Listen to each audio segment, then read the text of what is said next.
damn button.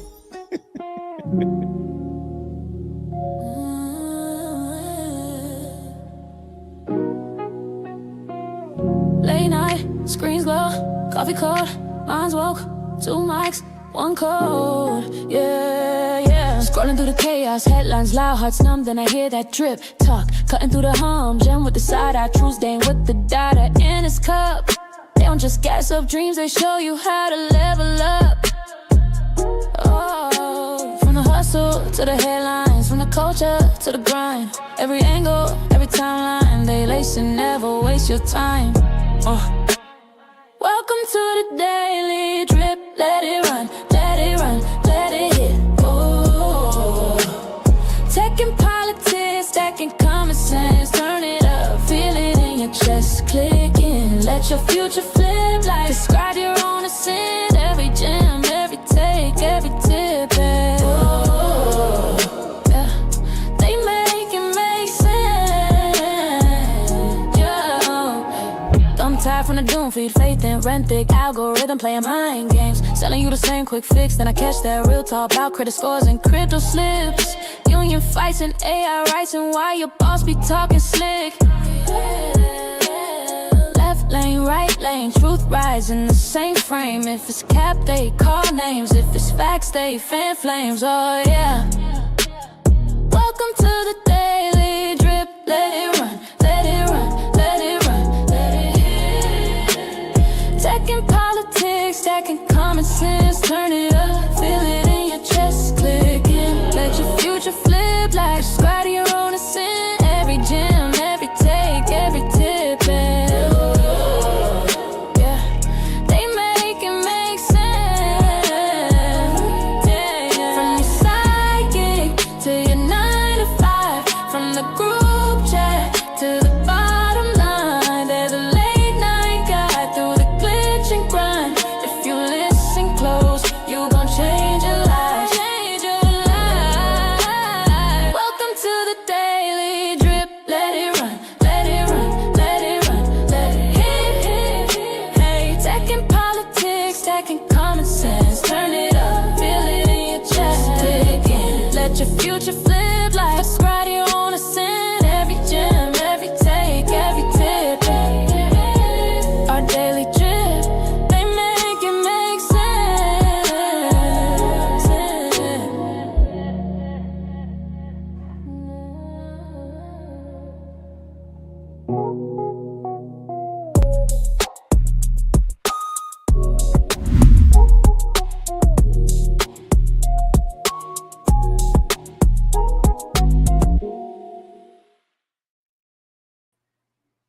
Welcome to our Daily Drip Show. I am your co-host, Jim Jones, in the building. Thank y'all for dripping with us with this late night drip. We were hyped, y'all. Before the show, had to do restarts and everything. Y'all know we took a little bit of a break, but we back. We back, and along with me is my brother, like no other. Plain name. Say hello to the people. What up, people? How's it going? Happy Friday, everybody. Glad to be back. I know I came in with like all this energy, y'all. Thank y'all for dripping us. Before we do anything, make sure you hit that like button, hit that subscribe button. Check out all the links below because we are on all the socials. And make sure you tell 2 people you like and someone you don't, because you won't regret that. Just respect that. So, man, I'm on my stuff today. It's crazy. There you go. There you go. It's been a minute. All I like is them jazzy girls. So we had a little bit of a vacation last week. You know, Jim Jones travels quite a bit, so sometimes it's a little bit. I know I've been outside, so now I'm back inside. I'm inside. Be like her when I grow up. I've been handcuffed to an office. That's about to change in a couple weeks. On their money. You know what I'm saying? That's how you do it. So, in the background, you'll hear the producer Joe pop in and out every now and then. So say hello to Cash Pay. Cash Pay, say hello to the peoples. Cha-ching. Yeah, we got to get my God. Money sound. Something like that. Yeah. So tonight we have a great show for y'all. A little bit of Trump, a little bit of Palestine, a little bit of Chris Hansen, I know we got a little bit of this, and a little bit of vigilante. So we got a little bit of Monica in my life.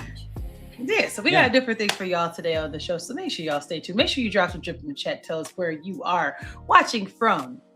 And shout out to our international folk. Thank y'all for dripping with us as well. We very, very much appreciate it. For sure. So first, oh man, we're going to get into the Kennedy Center board votes to inscribe Trump's name on the building, y'all. Let me see if I can zoom in more.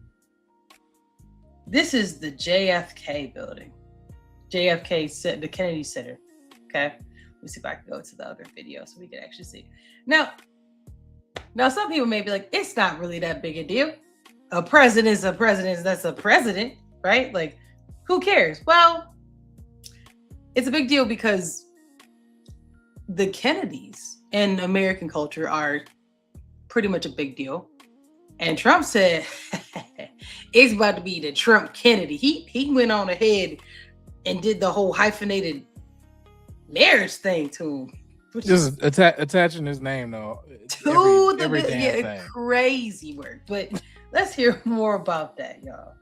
The Kennedy Center, the president's handpicked board voting to close the center for 2 years for renovations. They also voted on what to call it. The front of the facility will now say the John F. Kennedy Memorial Center for the Performing Arts, restored and renovated by President Donald J. Trump. In May, a federal judge rejected the board's attempt to rename the center and ordered the president's name removed.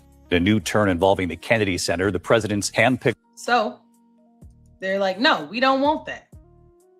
Now, the discussion here is,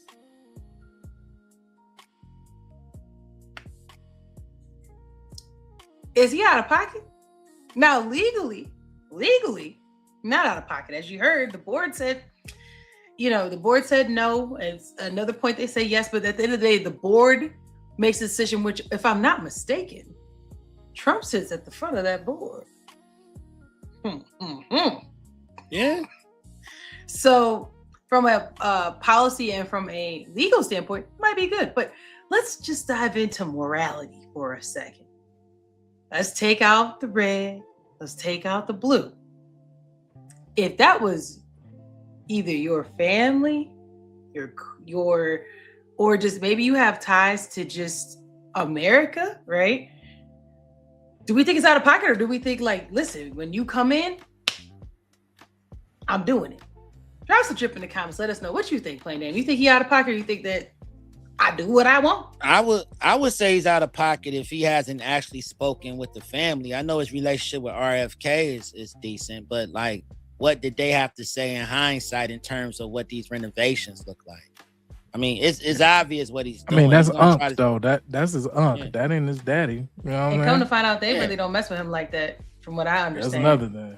Yeah. So I mean, I'm just saying, like, I would want to know what the family thinks about it. Because they talking about renovations. It's like, we can renovate it, but why the hell you got to stick your name under there?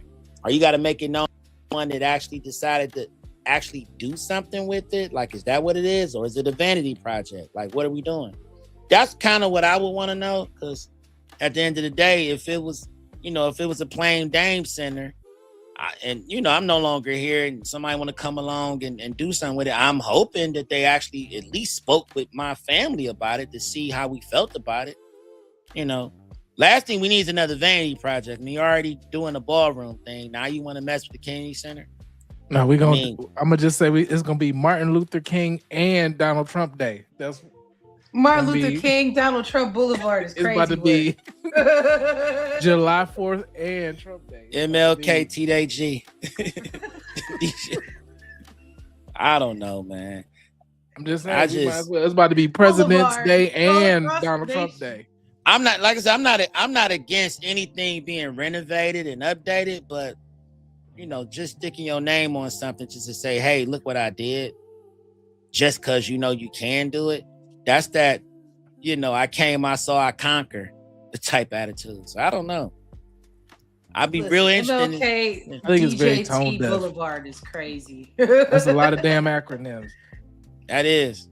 Yeah, like I think whether you like Trump, dislike Trump, like the National Memorial is public property, right? So in a cultural sense, if Congress named it the Kennedy Center, then changing it, that identity should require Congress, not a board finding, a workaround for it. So to keep it real, I'll tell you what the numbers was. The board reportedly voted 20-3 to add Trump's name as restored and renovated by President Trump. I'm pretty sure that probably went through a lot of back and forth to even get it to that, right? On the name that the grounds, President Donald J. Trump Plaza, but the federal judge already ruled that only Congress can change the institution's name. So my common sense position on this is that public institutions need rules that outlast whoever's in power. And so you already know how I do with this. I always come back to the money. And y'all can go back to whatever y'all doing with it. But I'm going to bring it to the money. If the board is talking about a 2-year closure and major renovations, then what should you do? You should show the taxpayers and the donors the full business case. So we're going to bring it to biz. So that's cost, procurement, lost programming revenue, and who pays for the budget when it runs over. So that's branding. It's not a renovation plan, not at all. What's my bottom line on this? Preserve the institution, follow the law, publish the damn numbers, and the president should not be able to treat a national cultural landmark like a naming rights deal, treating it like a damn stadium. Right. So according to this, the trustees also support not just the physical building, but they said, listen, we can name the grounds the President Donald J. Trump Plaza. And here's the thing. The board said it wanted to honor his contributions to the center. Now, mind you, he serves as chair. And they said that if he had not stepped in, it would be in financial ruin. And without his unique stature, meaning that due to his position, his willingness to put in on this, the development of renovating this would not happen. And so if it were not for him, this would not happen. Center head Matt Fulca to undertake all legal means to effectuate such recognition within 2 weeks. So AKA Matt, he said, Matt, go make that happen. You saw money I put in? Do that. Matt, you. I mean, that's anybody that puts that's boosters that want to see their kid play basketball. I'm about to say, that's donor hospital shit. You get a wing. Get a wing, a bench. Yeah. To continue, Joyce Betty is tried to sue that the name be removed, and then District Judge Christopher Cooper aligns with what y'all saying. Says that the law makes it clear the center is to be named for President Kennedy. No other person can be memorialized on its front. Congress was so weary of diluting the power of the public dedication to the slain president. It noted that the board could acknowledge private contributions that made it possible, but only in the interior of the project, not AKA. That's more bullshit. Like outside, powered by. Yeah, kind of AKA you can walk up to the building. At the end of the day, the building is still the Kennedy building. When you go in there, like you said, Spider-Man powered by Sony Pictures. Yeah, basically, supported by someone. So, which, if you go to some of these, just like colleges, buildings, stuff like that, some place you walk in and they'll have names of families that donated stuff on the ground and so forth. But the building is still not families XYZ 1, 2, 3, 4, 5, 6, 7 building. It's this building is the name of it. And like you said, basically powered by them. So drop some drip in the comments. Y'all think they out of pocket? You think President Trump out of pocket? Or you think that if I put my money in, then baby, I'm doing what I want to do? That's basically what he's saying. That's basically what he's saying. Yeah, and I'm just out of respect. If you sat down and you actually went over what it is that you're trying to do, what the plan is, and like Cash Pay said, make it public. What are the numbers going to look like? What is that going to cost the taxpayers in DC and as a whole? Because it is a public monument. And a lot of people are already not going there. So how much revenue's already been lost?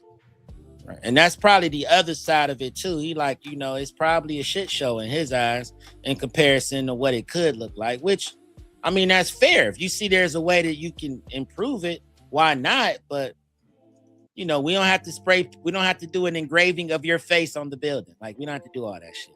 If you want to improve something, just do it so it don't look like it's for your own I'm gonna vanity. keep it all the way 1 million. He got way more bigger fish to fry than this all day, right. all day. Like, but I see what he's doing. He's trying to just stamp shit because he on his way out of here.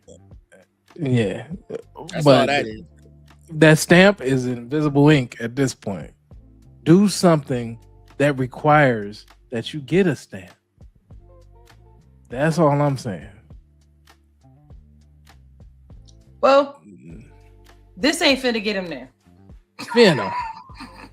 This right here ain't finna get him there. But there's a reason why we're bringing up. First, we're gonna talk about inflation, and then I'm gonna tell you what people are doing because they don't like inflation and prices and what's going on in the United States. And I want to get y'all take if you believe this is propaganda or if this is real. So first, let's look at this. Inflation is cooling, but not as much as the headlines suggest. I'm advisor Andy with your daily market wrap-up for Thursday, August 13th. The S&P 500 hit another record, up 0.6%, after producer prices came in flat, better than the 0.2% increase economists expected. The NASDAQ added 0.8%, the Dow finished nearly flat. That reduced expectations for a September Fed rate hike and pushed Treasury yields lower. But here's the thing. Producer prices are still up 4.7% from a year ago. Too high. Inflation is cooling at the margin, but businesses are still dealing with significantly higher costs.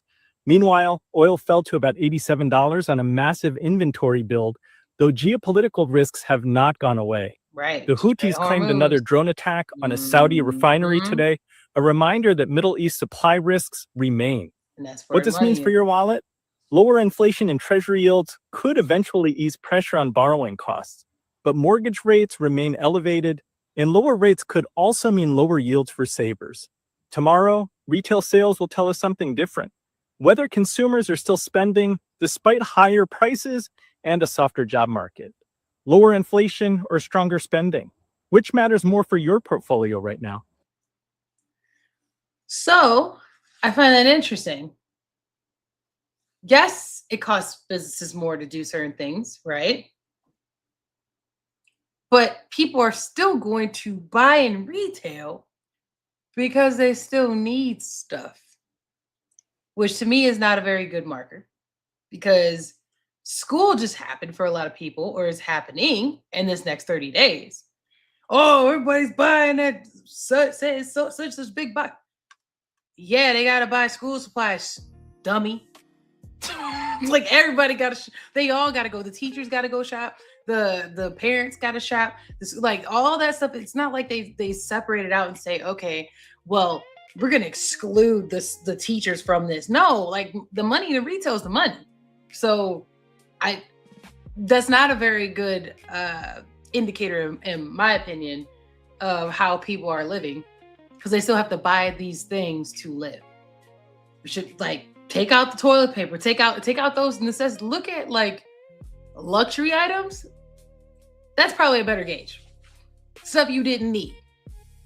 That would tell you ancillary shit. Oh my goodness. Yeah, but not like toilet paper. They gonna make that shake. I'm just saying they're gonna make that shake. They're gonna make food shake. They're gonna make the school supplies shake. Like those are things that. And then the other thing is these businesses are like, oh, everything costs so much. It does. But the problem here too is if I sell a product for $1 and I'm charging you $5, even though it might cost me $1.10 to make it now because of stuff, I don't want to pay $1.10 for it. I'm gonna make you pay $5.10 for it because I don't want to change my margin of it. Yeah, right. That's happening too. So don't make it seem like, oh, I've done everything I could. No, you didn't. Because and then no, people passing on those No. All of that. Make up stuff. You eat that $1.10 and keep your price at $5. The price of the brick been low. They still selling it for way higher. COVID was a money maker, and people don't want to get away from the millions that was made during that period. They not shying away from it. Oh, let's drop it down 50 cents when they could drop it down $10 if they wanted to. Same thing. As soon as we seen there was some issues going on in the Middle East, all of a sudden everything costs more as far as oil. But we sitting here on $78 a barrel fucking crude oil. It's not costing nobody any more money than it already cost you, but you just shot shit up because you wanted to make a profit. Because I can, man. Run it up, run that money. Welcome to the free market. So inflation, prices, money. So what we getting at is this: lower inflation is not the same as prices coming down. So if your grocery bill went from $100 to $110, then to $113, and we say the inflation rate slowed, but you're still paying $13 more. Right. So the American household debt was about 18 trillion in Q2. But credit card balances climbed roughly about 1.26 trillion. So people say that they still just spending money. And it's not the same because, some people are spending on things that probably shouldn't even be financed. So you're not really funding like a general like finance sense. So like Klarna, y'all know how you. You know what? I wonder how much. Exactly. I wonder how much school supplies doing that on groceries and necessities and you need now. Yeah, like I wonder how many necessities, just like the piggyback on that, and school supplies was used from those companies. That will tell you how bad people are struggling. I would love to know the numbers on that. That would tell you how bad people are struggling. And all people are doing is just going to places like Amazon. There you go. To where they can actually just order the shit for a reduced rate and make them even richer because they getting it for pennies on a dollar. And he like, hey, I've already made, I'm going to make my money anyway. So it don't matter if I slash prices or not. All I'm really doing is just putting some other people under my place right here to sell their shit. And I'm going to make the money anyway. So I'm not tripping. So people just getting savvier with how they spend their money. People are not just doing the dumb shit we used to do. We go out and just blindly spend $70 on school supplies. That's just not happening. But unfortunately, and you bring up a good point, but who pays for that for real? That's the small businesses. Yeah. And around here, small businesses matter because everybody can't work for Amazon. So that debt stretched customer, they delay services, they start trading down and going to the you see higher income people going to the Walmarts, going to the Aldi's. Yeah, they said at the McDonald's, for example, like not to give anybody promo, but they were saying like McDonald's, like if you just next time you go buy fast food, McDonald's, Wendy's, whoever, just look at what a drive-through. Yeah, you're gonna see Audis, you gonna see Cadillacs, baby. You about to see BMWs. You would have never seen like new ones. Yeah. So that's the trade down that we're talking about. Look. That leads to the shop discounts, and then what's next? The cut of subscriptions go first. So the economy took, the economy might look okay at the macro level, so we're gonna do that. But households and small businesses feel squeezed at the street level, and that's really what we're talking about. Exactly.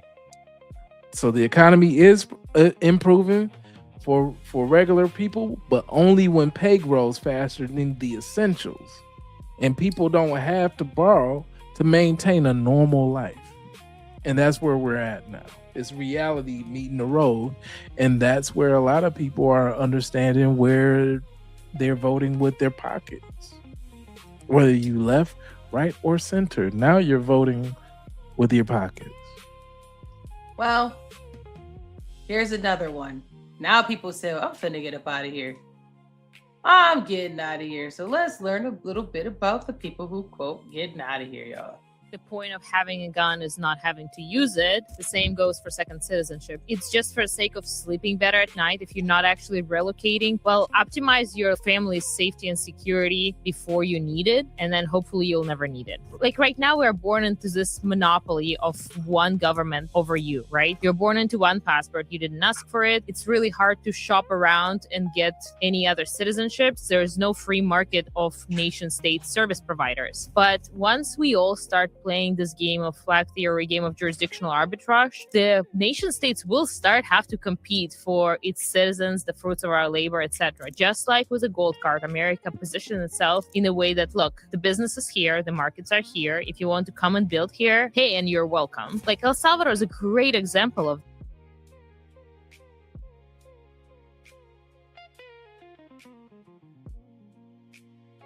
You are muted. You are going off. Sorry, y'all.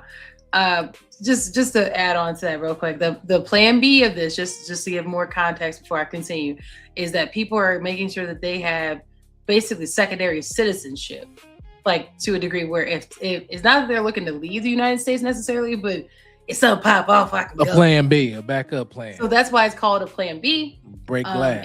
And so people have been doing this with the United States for a long time, but the U.S. citizens haven't been necessarily in droves doing this. And I'll give some context after the video of some places that I read about that where some people are going. So let's go ahead and continue this letter of code.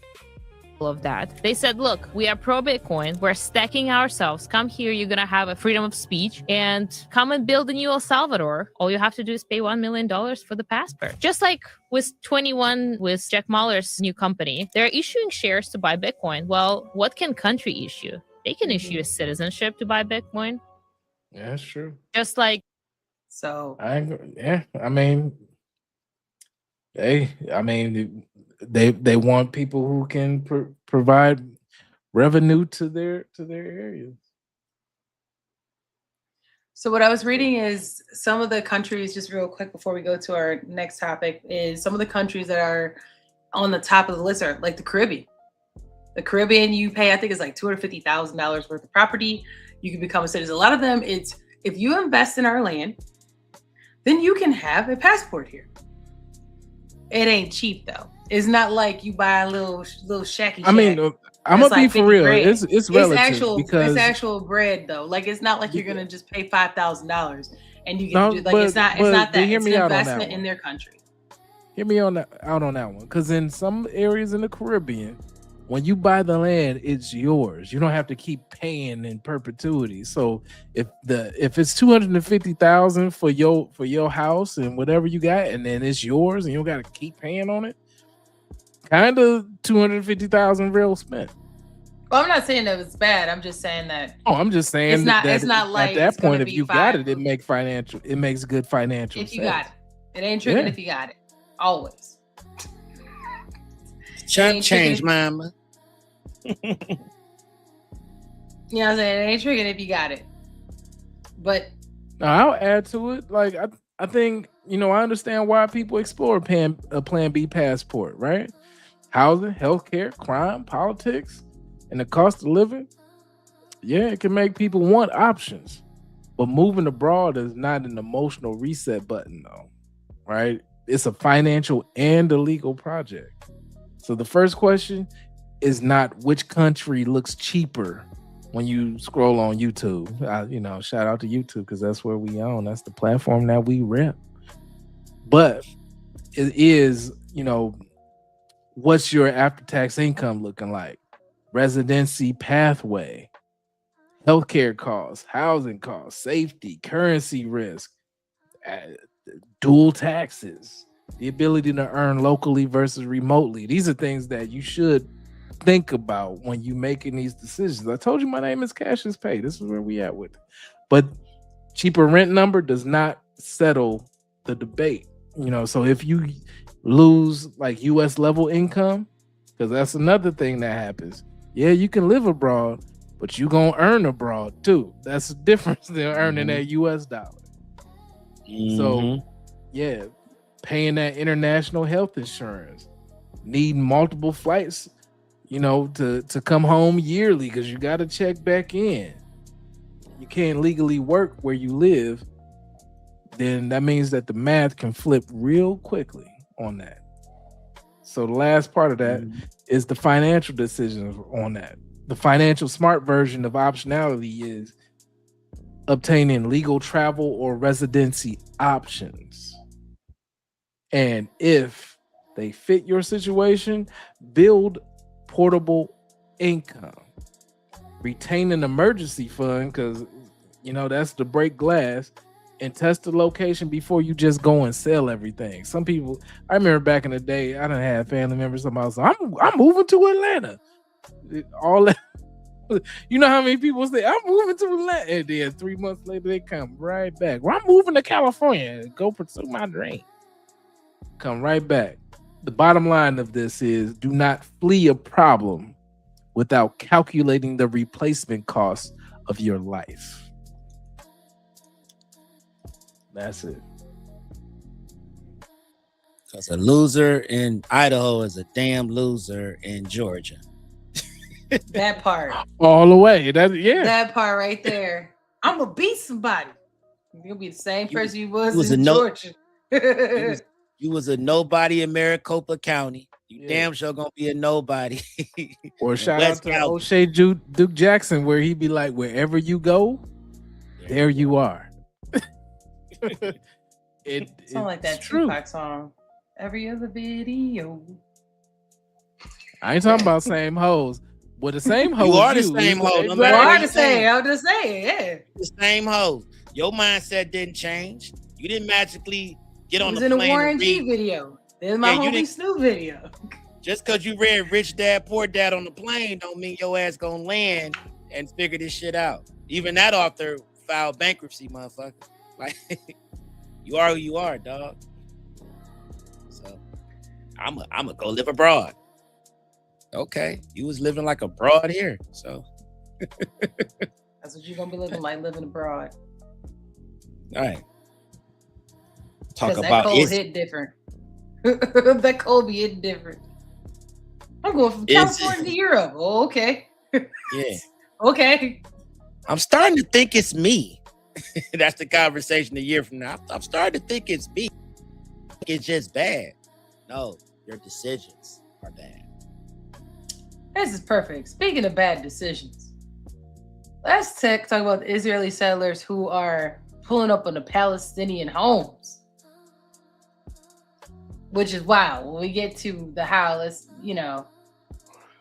wild, y'all. So let's go ahead and I think I got the sound on me good. Actually, the 3 homes that have been besieged by these settlers for 4 days now. We're going to try and climb up this hill and see if we can get past the settlers. These journalists be risking it all, baby. From every angle, the view from this Palestinian home is the same. Israeli settlers everywhere you look. For days now, they've set up camp and surrounded 3 homes on this hilltop in the occupied West Bank in a bid to force the residents out and take over. They've cut water and power lines and have tried to stop anyone from approaching. All of this is illegal, and yet this is what happened when Palestinian residents first called the Israeli military. They start hugging the settlers and they start praying with the settlers and absolutely did nothing to protect my brother and his son. Luai Riddi owns one of those houses. A Palestinian American, he's watched all of this unfold from Ohio. And this is what he saw on Wednesday. The Israeli military trying and ultimately failing to remove the settlers from the area. The settlers are still there, and so are 2 Israeli soldiers who order us to stop and turn off our vehicle. The soldier tells me this is now a closed military area and that we're interfering with military activity. An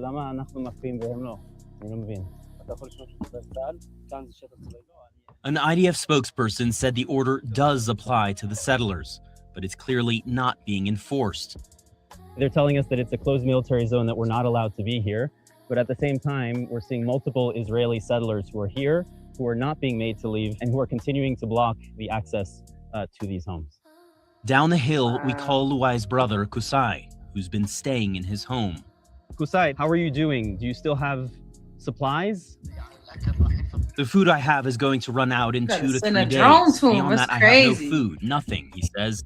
But at the same time, even if I run out of food, I will not leave the house. Yeah, you can't get out the house. The Israeli military says it is stepping up its efforts to rout the settlers, deploying an infantry battalion to the area to, quote, protect the residents and maintain security. So these are actually the 3 homes that have been besieged by these settlers for 4 days now. Drop some drip in the comments. Y'all think that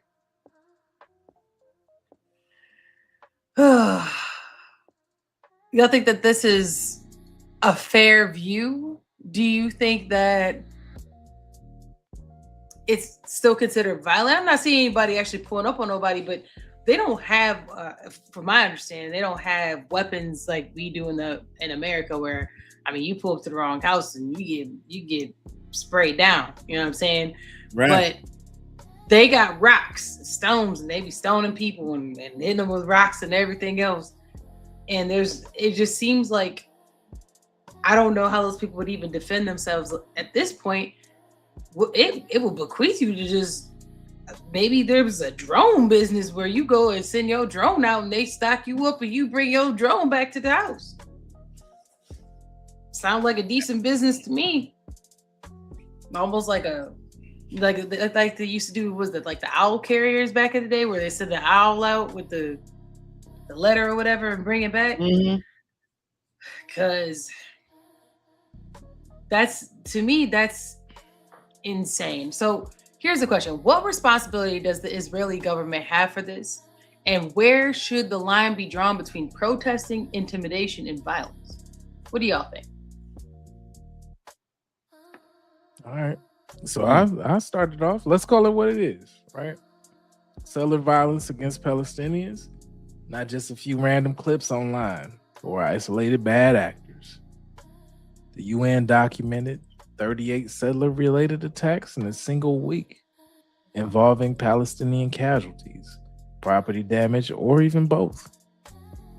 Reporting that's based on Israeli security data showed serious nationalist crimes incidents up 63% in the first half of 2026.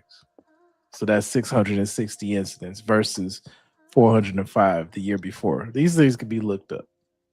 So when people torch homes, attack farmers, destroy olive groves, and I love me some olives, gonna make my olive oil go sky high, block access, and especially like to the villages themselves, or intimidate families off land, that is not a protest. It's violence being used to change facts on the ground. So we're gonna keep it all the way real here. We centered, and all of this is not even America first. When I'm just gonna keep it 1,000, I keep it a buck with y'all. I'm about America. This ain't America first. Even having this kind of, type of thing going on. But the Israeli government is not responsible for every individual's act. So I'm gonna say that. But it is responsible for what it permits, though, and what it prevents, though, and what it investigates, though, and what it prosecutes, though. So if violence for their people, though, believe there is no meaningful consequence, then the state is creating the conditions for it to continue. So that's where I was getting at with that. I got a centrist view on this, but you can reject all the anti-Semitism, because that's not really what I'm talking about here. And that's what everybody always want to go back to, and all that is getting old with that. Yeah, it's about people. We're talking about people. What's going on. That's where I'm at, man. It's about being a fucking human at the end of the day. Like, live and let live. I'm hearing bully shit. It's weird, right? Like, to me, it's weird. I'm +1 to that. How is it about being anti-Semitic when I have no beef with the religion at all? Like, I literally have no reason to be sitting here beefing. Like, we're not coming over here talking about. So I don't know where people get that from. Now, if you come on the platforms, or you out there and you talking like, I don't like these people and I don't like these people, I don't like this and I don't like that, and you start talking about history, things that you don't like about it, that aligns with that, maybe. But to blanket statement that on anybody has got anything to say at all, it's kind of wild. Because there's no other group can really just pull up and be like, they just don't like that. You would tell them, what proof do you have? What happened, right? Like, what happened? Because I think most people want to mediate. You know what I'm saying? Like, most people want to mediate. So yeah, +1 of that. Like, it agreed on that. At the end of the day, though, them people I didn't hear nothing about them people coming outside with weapons, or coming out beating their kids, doing violent acts, saying anything against the government or none of that. The people pulling up on them and being like, you better not come out this house. I don't understand that. Keep it all the way I just don't real. understand This is my bottom line on it. Like, regardless of whatever everybody think, feel, breathe, and see, Palestinians do deserve safety. They deserve some dignity. They deserve protection from this settler situation and all that violence. And there's no contradiction to that. Because we talking about people. That's it. And again, I'm talking about America first. So to be applying to any of this, any of my resources, any of my time, any of my brain power or anything is, to me, we still at a loss, because that is a different situation in a different space and place and time that I don't want to apply any of my resources to. If y'all gonna do whatever y'all you do, talking about how America's that's what funding. y'all do. Okay, so you're saying that America's funding, even indirectly, this is where you're indirect. With that. Okay. Yeah. Okay. Because again, I'm still You about America. You don't first. think so? You don't think we fund them indirectly, or you agree? We fund the shit out of a lot of trash. I mean, let's just put it out there. But the bottom line is that there is no justification of treating a person inhumanely because you have a belief that they religiously don't fuck with you for whatever reason or not. Like, you don't know how a person feels until you actually sit down and talk to them. I ain't about to pull up to somebody. Plain thing. How do you identify? How do you identify? Do you identify as conservative or liberal? Shit, these days it depends on the situation. I could lean either way.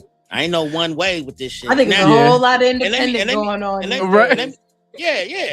me highlight this, because I just was recently, I don't want to say I was invited to attack y'all, but I was a guest panelist at a conversation that took place last Sunday, and they had the wrong idea about playing Dane, y'all. Short story time, boom. I got invited to this conversation, which I'm very happy about. It was great, nice dialogue. I don't want to shout nobody out because I know people have jobs and they're in corporate, whatever.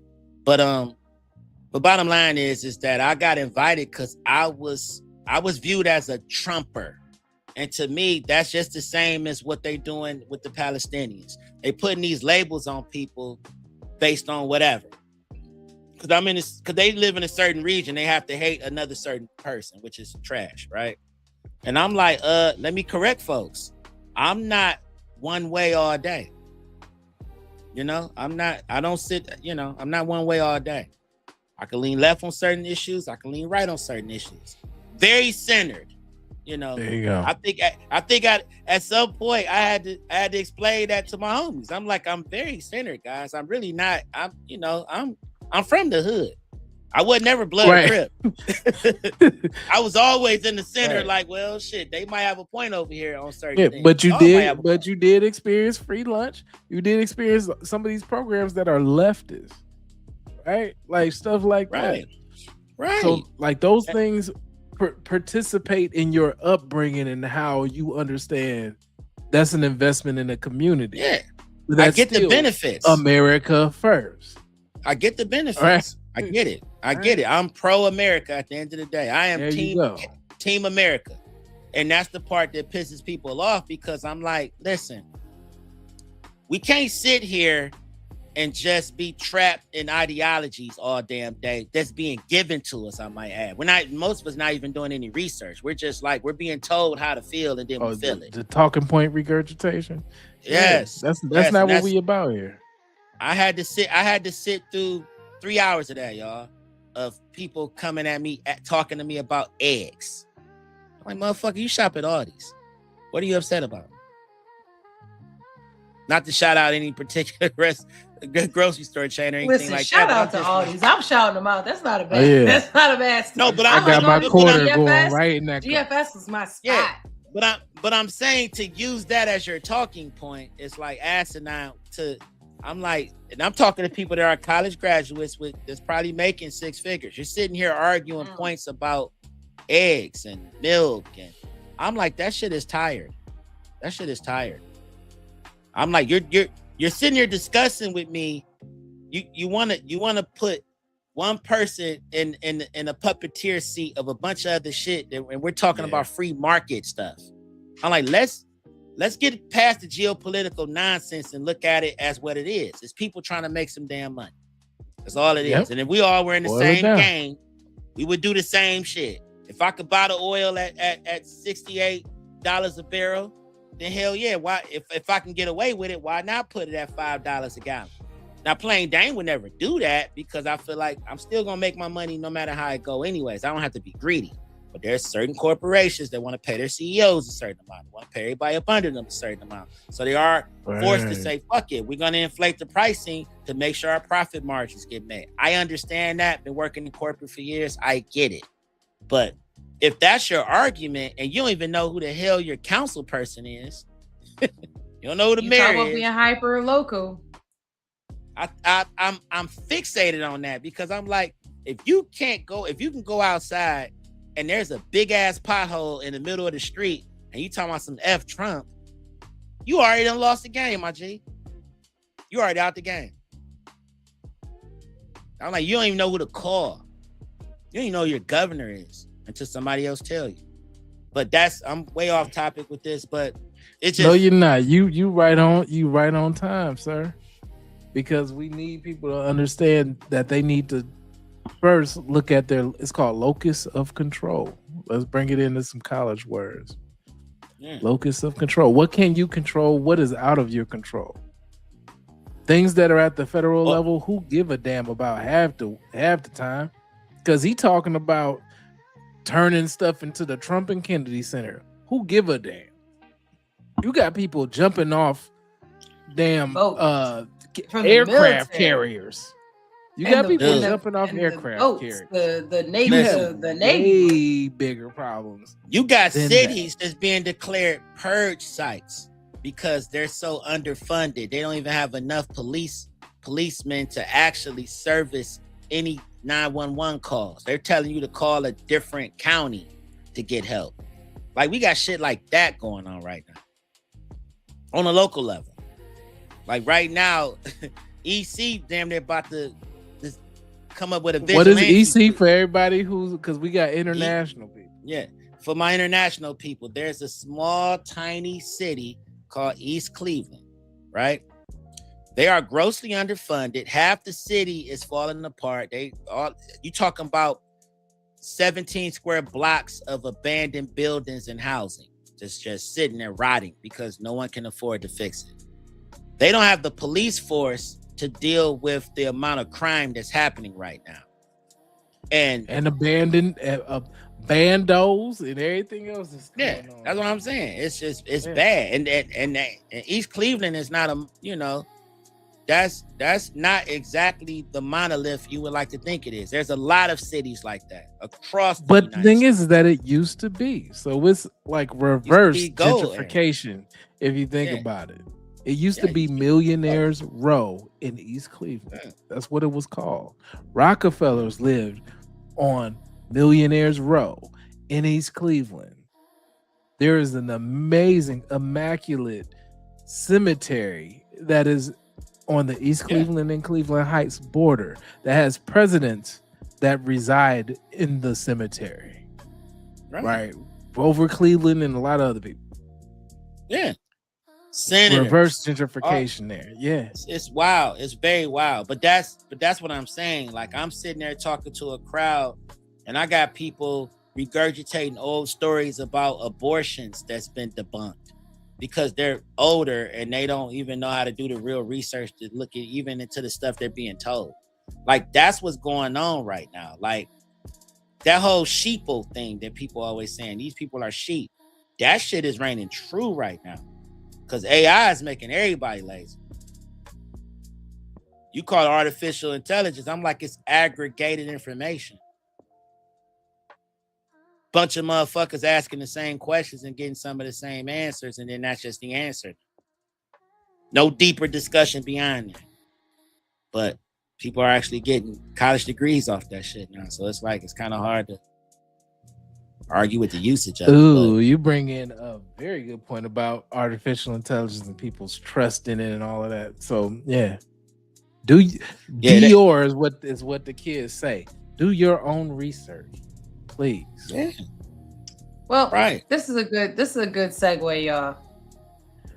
Because we gonna talk about the jobs. Let's talk about the jobs, y'all. Now, we were talking about President Trump and America and what's going on in America. And in July, the U.S. economy lost 23,000 jobs. That's a lot. So let's hear a little bit about it. And then I'm going to give you a little story and then we'll talk a little more about it. We are learning that the U.S. economy lost 23,000 jobs in July. The unemployment rate also dropped to 4.1%. Our economy experts are here to break this down for us. We've got NBC News chief business correspondent Christine Romans, as well as Investopedia's editor and chief business editor of People Inc., Caleb Silver. Good morning to both of you. We always love when you join us. Christine, I will start with you at just what this means. I mean, it's not what we were expecting. The forecast was to add 83,000 or so jobs rather than lose 23,000. It's surprise weakness in the job market. And if you think over the last year, you've got average job creation of about 34,000. So this is a reversal of what has already been a pretty lukewarm performance overall on average. And then you look at revisions here. The data scientists went back. Let's look at this. Boom. Is it big enough y'all can see? Yeah, I can see everything. Okay. We'll put us on the side over here. There we go. Car real big, graph real big, everything big. We can see it real big. So look at that. Jobs added. They estimated 83,000. Negative 23,000. So that's they're gonna go back and eventually revise all this shit. These are shit numbers because they fired the people that was supposed to be providing numbers. Like, let's not forget that. And remember, y'all, this is the thing people don't talk about with unemployment and with the jobs. There's two aspects. One, all them layoffs they did. If you look at how this is going, layoffs were heavy in, I think it was like March of the year before. So that would queue you up around August to have to file unemployment. The other wave was like May. So that would queue you up for unemployment in October because a lot of these companies were giving people, packages or whatever it is. So they didn't have to do actual unemployment until the money ran out. So some people packages might be 30 days, 60 days, 90 days, 6 months, whatever it may be. But when that runs out, they're not even eligible for unemployment until that is done, right? So think about when the layoffs stuff actually hit and when we're talking about jobs, unemployment rates, and then jobs added or taken away. Now, February, let's look at that. If you remember, we think way back, there was a bunch of layoffs that happened in October, November, and December. That queues up about right there. They're just trickling this shit in. That's all that this really is. And then other people are falling off that have applied and now have fallen out of being eligible for unemployment. That's really all of this is per state. What this says to me, and we'll get to this other post real quick, is they estimated 83,000 jobs. To me, my inkling is this. Maybe, just maybe somebody did layoffs that wasn't supposed to do layoffs. Or they didn't hire the people they said they were going to hire. Or those hires were AI. They had 83,000 jobs, but they weren't for Americans. Maybe they only had 20,000 jobs for Americans and 100,000 jobs for Asia countries or wherever, like other places, and Malaysia, because they're like, oh, we hire people. People. Did you hire Americans? And I think that's, to me, before I be quiet, I'll let y'all cook, and then we can go to the other video that's similar to this. To me, we need to change our language.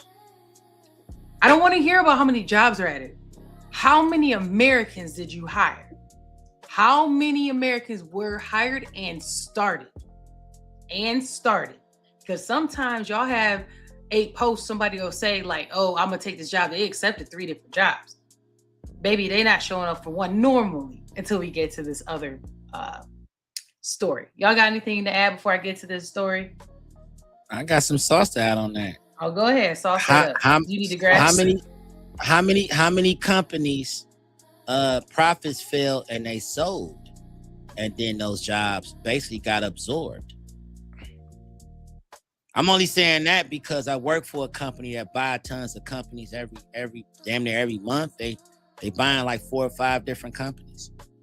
I'm seeing a lot of that too, to where the company gets sold, those jobs actually, whatever jobs that was there, whomever that the company that purchased that particular business, they already have people already in those positions to take over whatever jobs that other company was once doing, and then they just laid off everybody and just bought the name and just took the You're products. talking about efficiency. They buy that book of business or whatever. Yeah. So a lot of that is going on, and I don't think that's discussed enough, because being on the inside of that, now that I'm kind of in leadership, I'm seeing a lot of different things that I didn't used to see, and I'm just like, that explains a lot of stuff too. But depending on who's Emperor in has office, no clothes. Yeah, it depends on who's in office, what particular news cycle favors, whatever makes whomever looks a certain way. Sometimes they'll report it a certain way. But the way I'm looking at it is, because how is it that we got job loss, but unemployment is down? They said that in the same breath. I just thought that was weird. Did y'all catch that? Yes, because unemployment counts for who actually applies for unemployment. Right. When you are no longer eligible. The other part too, we didn't talk about the underemployment. Last piece on that too. Underemployment. So when you look at this, go back to this graph, y'all, because let's go back to the graph. Remember we talked about these people who lost their jobs over here? Baby, unemployment don't last forever. So by here, them folks ain't even being counted on unemployment, because whenever your state's unemployment runs out, you're not even counted. So that 4% or 2%, that ain't even real, because there's people who just ain't even counted in that. So what qualifies as underemployment, so that we understand? You no longer getting a check. You are no longer getting check, resources, or benefits from the government because you have lost your job. No, that is not underemployment. Underemployment is you qualify for a job but do not qualify for those benefits that we're talking about. So that would be your I didn't mean by the Walmart job. Your Walmart jobs, your part-time jobs, your jobs where you are a contracted employer or employee. So these are things where you don't get full-time benefits. That's what qualifies as underemployment. Right. So a low unemployment rate does not necessarily mean that hiring is easy.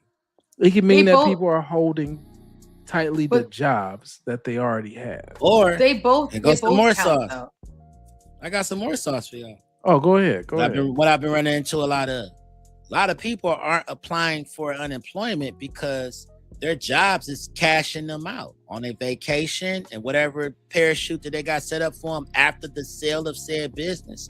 People are like, I don't need to apply for unemployment. I'm gonna go back to school for a second, or I'm gonna take this part-time job that don't pay much, but just give me a little something to where. Right. That's what I'm saying. Like they're not. Because you got to go through too many hoops in order to get unemployment. Right. They're not getting government money. Right. It depends on the state you're in. Because like New York don't make it easy. Ohio don't make it easy. Jersey don't make it easy. There's a lot of states that's very difficult to get unemployment. You got to go through a lot for them to approve it. And then sometimes they don't even approve then you it. also got the Medicaid and the Cobras and all that. And stuff. SSI. Some people getting checks already anyway. Oh yeah, a lot of people that's working already getting Social Security. They already getting some checks. Yeah. But you got a situation where people are like, they told me I got approved for unemployment, but I got approved for it in August, but I don't get my first check to damn near end of September, early October.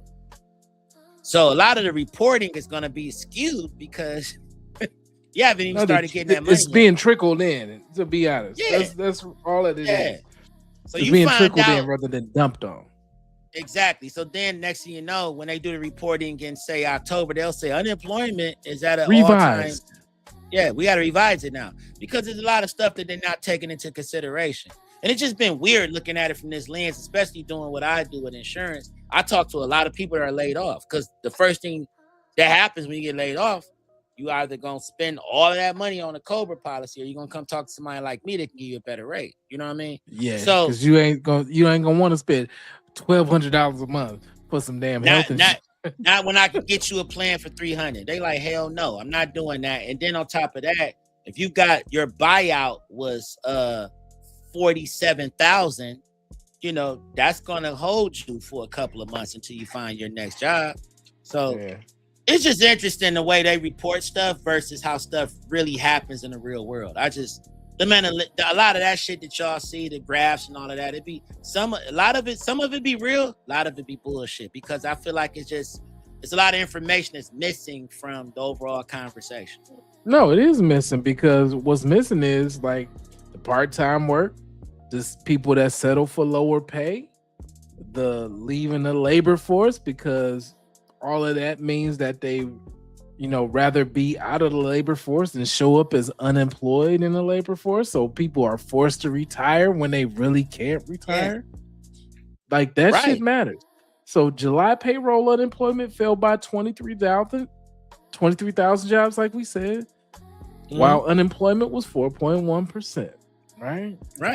The data showed job openings around 7.4 million.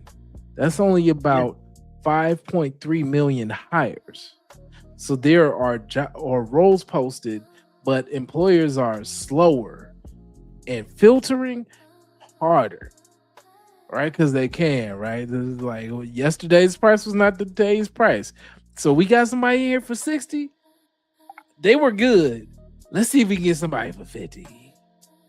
Let me see if we can get somebody for 42. I'm going for 45, 40, 45. That's me.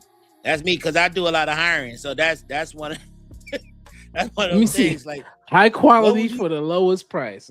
Capitalism. Welcome to it. Because at the end of the day, people will take a pay cut to show you that they can produce.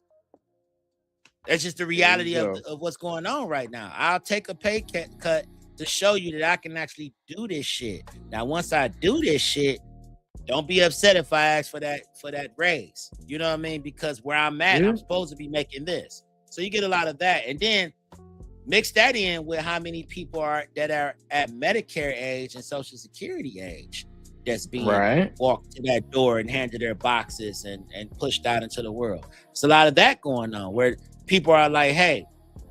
Well, people also used to retire at like 52, 55. Doing that shit. They can't do that no more. Now.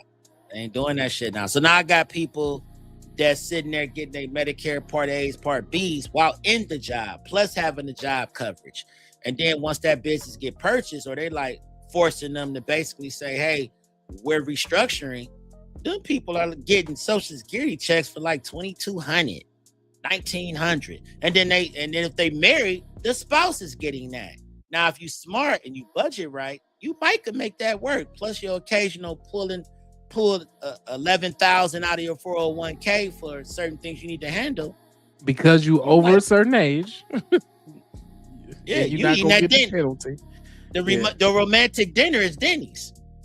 Yes, y'all saving a lot of money right now, so y'all chilling, and you might go ahead and get you a little part-time job at Piccadilly, the little grocery store up the street, just to have something to do for like 4 hours, 5 hours out of the day because your wife getting on your nerves. And y'all living fine. You're okay. You know what I mean? Yeah. So and that's also because you more than likely have paid into your 30-year mortgage. You only got a few years left. That's the other part. Or it's paid off. It's all the way paid off usually. Yeah. At this point. Yeah, because you grew up in the era where rates were 2% and 3%. Right. Or you sold said house. You sold it to your son. You had him take it, buy it off your hands so it could stay in the family. And then you went and got a rent-controlled apartment because you're older. Even though you sitting on about 60. 3 or 3 million. Because with everything all together, 401ks and such. Yeah, your rent $480, but they not looking at what you got in the bank. They looking at what you bringing in. That's the cheat sheet that I'm noticing a lot of New Yorkers are doing right now. Rent control. Yeah. All right. So what I'll say is this: like, employers don't need to conduct mass layoffs to create a difficult labor market. They just need to freeze the backfills, right? Delay the approvals, switch the hiring cycles, insist on more experience, right? Because you're getting higher quality for that lower pay. And then make one person that's already in a job cover two jobs. That's what's going on right now. So we talk about wax and wane. I always say once the market shifts, just recognize it and make everybody pay what they owe. So the skills angle is real, but it cannot be used to blame every worker. The responsible question is this: are companies training for the skills they say they need? That's what I'm about to say. And our applicants building proof that they need to create revenue, save costs, manage risk, or improve operations. The job market is not dead, especially for people with skills. If you got skills, oh, they calling you. They still calling. Just know this. I got skills. I got skills that goes across various industries, and so I'm always in position. But the job market is not dead, but it has become less forgiving, though. Right. So the best protection of a career is leverage before you need it. So set yourself up for success. I love that you said that, my brother, because that was the conversation I had today. I'm like, a lot of people want more, but have no leverage to even ask for more. Like, your skills have not spoken for themselves because you've been asleep, in terms of what you can do. You quiet quit it ages ago. And somebody like myself pay attention. So yeah, that other person over there, they may not be able to produce like you, but you haven't even fully shown how you can produce, because you can do way more than what you're doing. But I'm gonna go get homeboy over there that's coachable, or homegirl that's coachable, that I could bring up to a speed that can do way better than what you're doing right now, because they're actually willing to listen and actually show what they have. And then they'll be in position to ask for more money later. A lot of us don't even want to work, and that's the biggest problem. We're so entitled these days, And that's, I'm gonna stop, y'all. That's my C-suite conversation right there. But I'm just from that viewpoint. But it's just like, if you want to work, you're gonna make some money. A plumber that advertises and all he walks around with is a damn plunger in his hand, I bet you he have all the damn business if they see him and he's visible. I'll leave it at that. Perfect segue. We're gonna talk about this real quickly. Y'all remember we talked about that lady? Y'all remember we talked about that lady who had the 3 jobs and she was getting paid and she was doing them efficiently, had great reviews from all the companies? Well, now we got a guy who did some across international borders type stuff. He got arrested. Multiple jobs is not illegal. The problem why he got in trouble is the way he got the jobs. Fraud, false information, misuse of confidential information, trade secrets, and what they consider conduct. Yeah, so he's expecting. He had enough money to get out, though. I ain't. He posted bail. He took penitentiary. Chances. 11 the comments jobs. Is crazy. Damn. Someone said, "I can't find one remote job. Better yet, 11." Yeah, that's because his resume better. I'm gonna be even real. His resume better. That's why he can do that. He knows what the target is. He knows what people need. He probably got the pipeline. Probably just say, they got other people interviewing for him, and then he slip into position. But if the allegation is accurate, holding on to 11 jobs and making close to $1 million is not a productivity story. It's a risk management story for companies that are involved. Mm-hmm. Yeah. So the question right here is simple, though. Are employers paying for measurable deliverables and getting them? Or were they paying for time, access, and availability? That is the person that could that's really what a person could realistically provide. So remote work in this sense And that's why people talking about why they want people to come back to the office, because of shit like this. Shit like this. Come on, my Remote guy. work did How would you not put create that in there? dishonesty. No, I'm just gonna keep it real. No, but I'm that's looking at this. That's What the are lazy person trade approach. secrets, bro? What are trade Why? secrets? Oh my gosh. Okay, never mind. Who gonna tell you that shit? Shut up. Remote work did not create the dishonesty here, but it does expose the weak management. That's what I want to get to. The weak That's what it management is. of this. Yeah. So if what's one it I employee- can't tell you? Yeah. So if one employee can hold multiple full-time jobs for an extended period of time without direction, the organization may not have clear output metrics, access controls, or manager oversight. And I will stick to that when I say manager oversight, because you got a lot of managers that are just sending it in. They're just checking off boxes. They don't even manage people. That's what And I'm saying. Managing that's the conflict people is of a lost interest. art. It's a lost you art, go. man. It's a lost At art. the same Either time, oh, go ahead, man. You got I it. was just gonna say from speaking from that position that I'm in now, it's like Yes, sir. everybody wants to fire you when you don't do shit, but no one wants to coach you to get you to where you need to be. And a lot of that is actually really monitoring how you moving. A lot of, like a guy like this person, right? He probably was a professional temp. Now, what I mean by that is companies tend to bring on temps, right? Now, if you smart, your average temp probably works maybe 5 hours a day, right? If you're doing your trainings. What's to stop that person from doing 3 different jobs, 3 different trainings at 3 different shifts? What's to stop a person from doing that? That's what I would do if I wanted to just make some extra money, because a lot of times it probably I can make my compete 90 anyway. days, and even at the end of that 90 days, I done made my money already. If I was at 3 different jobs, Right. making 80, between 60 and 80. Most remote jobs are going to be part of like your $50 to $80 club, because that's going to be like developer, that's going to be business analyst, that's going to people who can be remote. Right. Yeah. So it's like if you do those jobs, you work all day, right? You work all day. All of those jobs are going to give you the weekend off, so you can sit back and replenish and chill, and then go back and work those crazy hours like you've been working, which it really ain't really work, because if you're training, you're just sitting there. A lot of times, people don't even turn their cameras on. I'm one of those people that make you turn your camera on though, so I want to see. Get it? So I need so that. it pisses I people need off. that. I'm like, I need to see everybody. Especially if I'm sitting there in my damn Burberry tie with my damn Armani shirt. You need to fucking see me. I need to make it seen.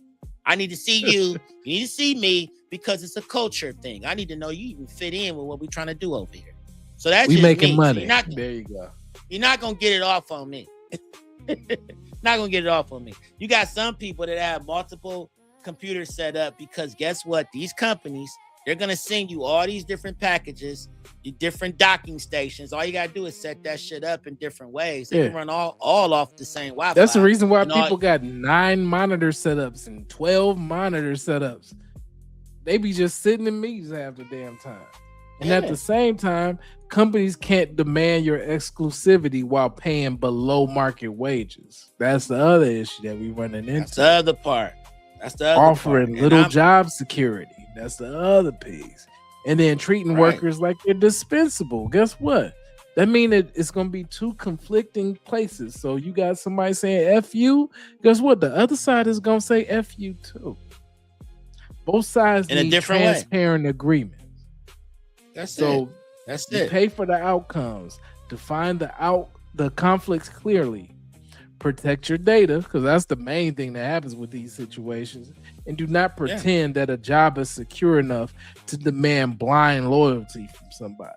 If the employer will not offer reciprocal stability, you can't say, I'm gonna pay you, the lowest rate that I can get, and I need you to make sure that you're online. I need you to make sure that you're here on time. Like you didn't pay for on time. You didn't pay for online. You didn't pay for this time and expect all that. Yeah, you know how many people I don't done seen do 2 and 3 jobs? I done had somebody on the team that I was on. Like, look, I'm working this one now. I was like, I know how much you getting paid, dog. So you know what? As long as it don't affect what we got going on here, rock out. I did not hear what you got going on. I'm not one of them snitch types.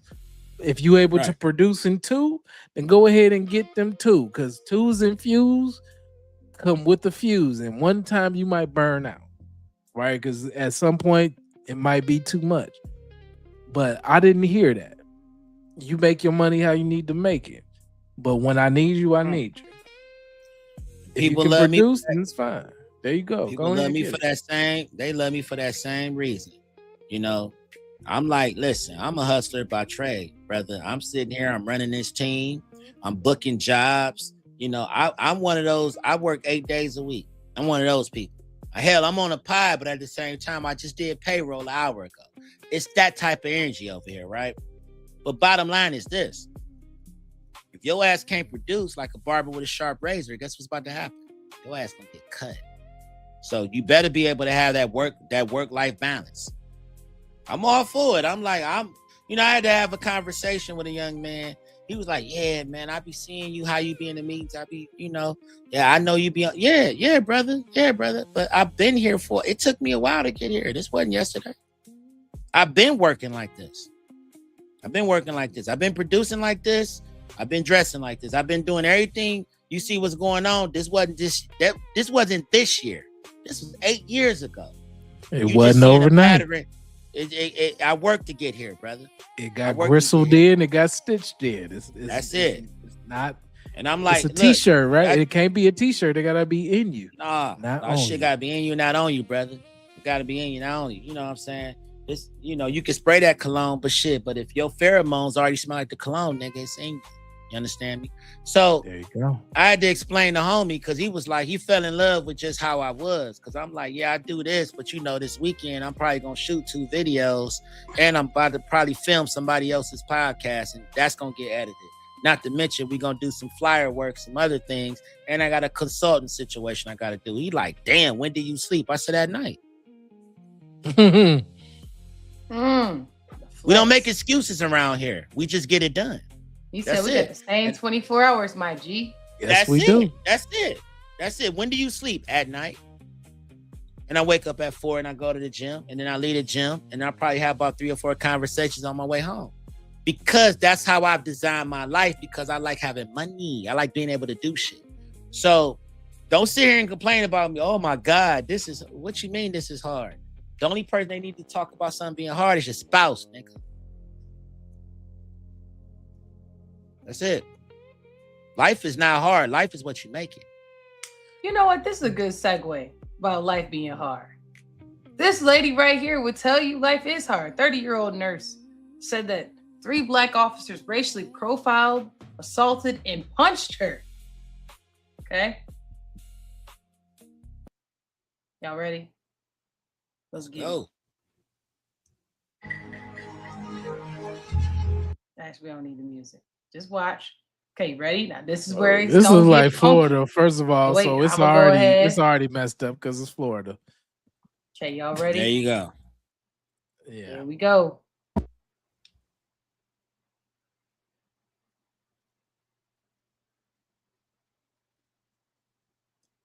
Oh, she hit him with the backhand. Crazy. She said, "Pimp slap." Poll in the chat. Make sure y'all vote in the chat. Let us know. Is this justified? What do you think that this was? We justified.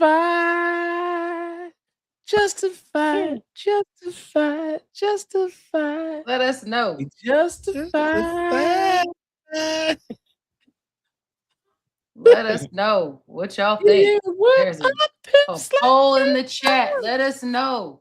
I'm gonna play it one more time so you can see for some of the folks who just popped in. I hope make sure y'all hit that like button. So she is inebriated. Clearly, she is a nurse. Keep that in mind. They took her up. So do not harm. She said, "Yeah." Oh damn, he was not playing around with the reciprocal. He said, "Bitch." Goodness. Yeah. No. First of all, they had a whole bunch of officers for this one drunk person. That's a lot of officers. That is a lot of officers. Yeah. For one drunk lady. She ain't even that big. It ain't like Justified. she's 6 feet. But Plus, you know for what real, I'm like she actually had to wind up with that. I ain't feeling that. Yikes. I mean, that's insane though. That's a bad angle. Look at the hand to follow through. Oh, it's a bad look. That's a. I don't know. You're gonna have to tell people how they can actually get to this. This is on Titan.Carter's Instagram. No, not that. You got this whole the poll. This poll or whatever. Well, they should be. So all they have to do is just type it in the chat. In the chat, it should show up there. Oh, okay. So, let me see something. It should show up there. Now, if you are on Instagram, you probably cannot do the chat. More than likely. Because we got everybody coming in from different spaces, so we want to make sure. If you are on Instagram, you cannot probably do it. If you're on your TV, more than likely you can't. Yeah, you probably can't do it if you're on your TV. We got a lot of people coming in from TV. But in this case, go ahead and But hey, it's worth us going ahead and giving it a try up there. All right, y'all. So let us know, y'all. What do y'all think? Y'all think it's justified? You think I know I always do my thing first, so I'm gonna go ahead and let Plain Dane rock out. That shit looks interesting. I don't know about justification, but all right. So a viral clip. I got it. I'm gonna say that. Oh, okay. I'm gonna say that it's excessive force, only because there's a lot of grown men. It's not like she could whoop y'all. She didn't have a weapon. I'm not you gonna had, take but you had her up here. What she finna do? She is up okay. here. Well, you could have just let her go. I'd have just dropped her. He was going off to the side. He had a leg, and she wound up and back slapped this shit out. She was 100% wrong. I'm not saying she wasn't wrong. I'm gonna give her one of them back. Like that's how that go. Nah, it rarely provides enough context to make a clean legal call, right? Women gotta start acting like women. Women have to behave like women. It just is what it is. And then every action deserves a reaction. And at the end of the day, if that was a man, it wouldn't have been looked at as excessive force. We getting his ass up out of here. So if a man would have did that anyway. Like no man was gonna do that though. A backhanded pimp slap, maybe a pimp would. Drunk enough and angry enough, shit happens. I don't know about that. I'm just being honest. But for real, a back slap is like one of the most disrespectful things. But wait though, y'all are dudes. But wait, y'all are dudes. If you put your hands on another man, what does that signal off top? No. It's because it's two different things. Punching another man is different than anything. If you put your hands on a man, what does that signal? That you ready to square up, right? So are you ready to square up? Same name. A man open hand slaps you versus punches you. What? How do you feel about? And I'm trying to recall if you've ever been with me on any mission that I've been on when I've actually open-handedly slapped the shit out of somebody, because I've done that on several occasions, right? Very disrespectful. Very disrespectful. I mean, because that's a standard being set. That means I view you as a unequivocal bitch. You know what I mean? It's a respect thing. So if I'm smacking the shit, first of all, open-handed coming across is one thing. But when you do this and come across that way, you deserve whatever comes with that. Because that was pre-planned. That's like going to the car to grab the pistol after an argument. That was premeditated. You knew you was about to do that shit. Because that's not a natural movement. This is a natural movement. Or this is a natural movement. You said, So whatever comes with that after that. It's nothing that we can really debate or argue beyond that. You cocked your hand a certain way. You don't even scratch your face like that. You scratch your face like this. You did this. That means you wanted all the smoke that came with that. So they rolled back the tape. Your ass ain't getting paid. It's just that simple. Yeah, I'm just saying. Like self-defense generally turns into. I think he's still gonna get in trouble. I think he's gonna lose his job for that. I don't, because they gonna justify that. Yeah, because he actually got hit. And the thing is that you can't say that he didn't get hit. Self-defense just generally turns into an immediate, reasonable. I mean, it is Florida too, so it's and possible. Force that is necessarily proportionate to stop that threat. It's not punishment, revenge, or continuing after the danger is ended. But the thing is that he wouldn't be able to establish whether or not the threat has ended. So we'll ask 4 questions, right? Who initiated the confrontation? Definitely That's her. one. Was there a credible, immediate threat? Mm-hmm. Yeah, I ain't trying to get slapped Yes. again. Yeah. Yes. Could the person safely disengage? Yes. Mm-hmm. Yes. Were her hands still free? Yes Bruh, or no? Just Was she drop free her. to?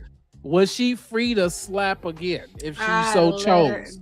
Listen, you fall. Listen, No. anybody who's ever been to a stadium, No. baby, you Binary. hit that concrete. No, You ain't finna do binary. nothing. They were taking her out of there, but was she still free to slap?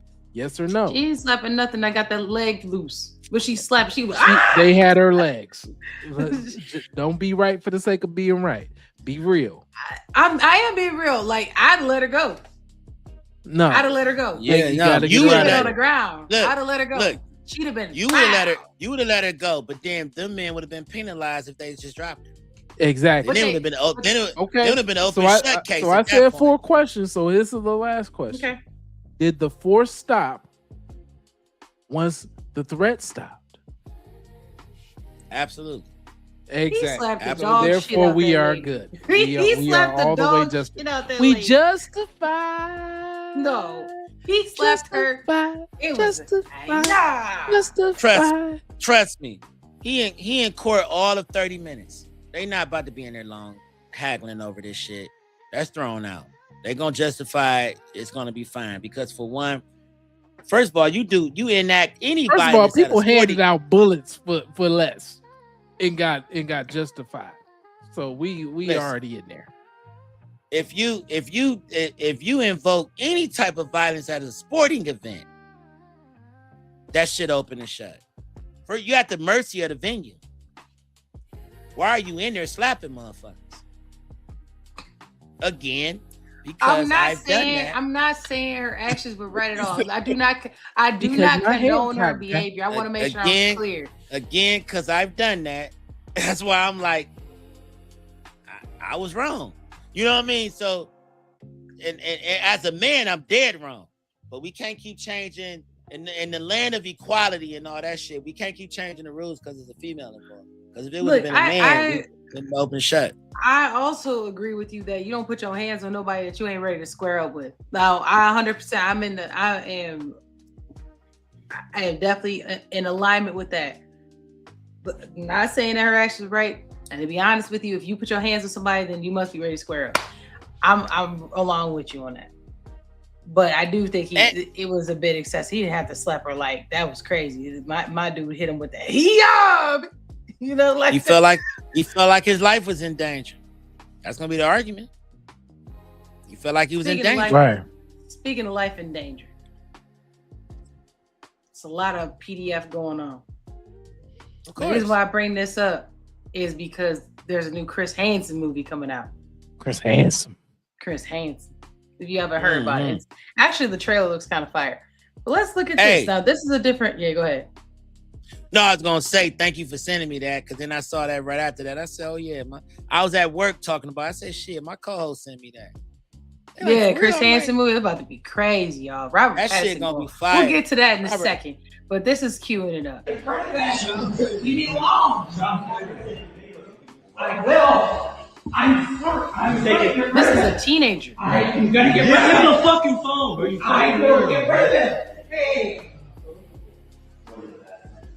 It's a teenager. Why is his pants down? Because he was doing whatever in there with the video.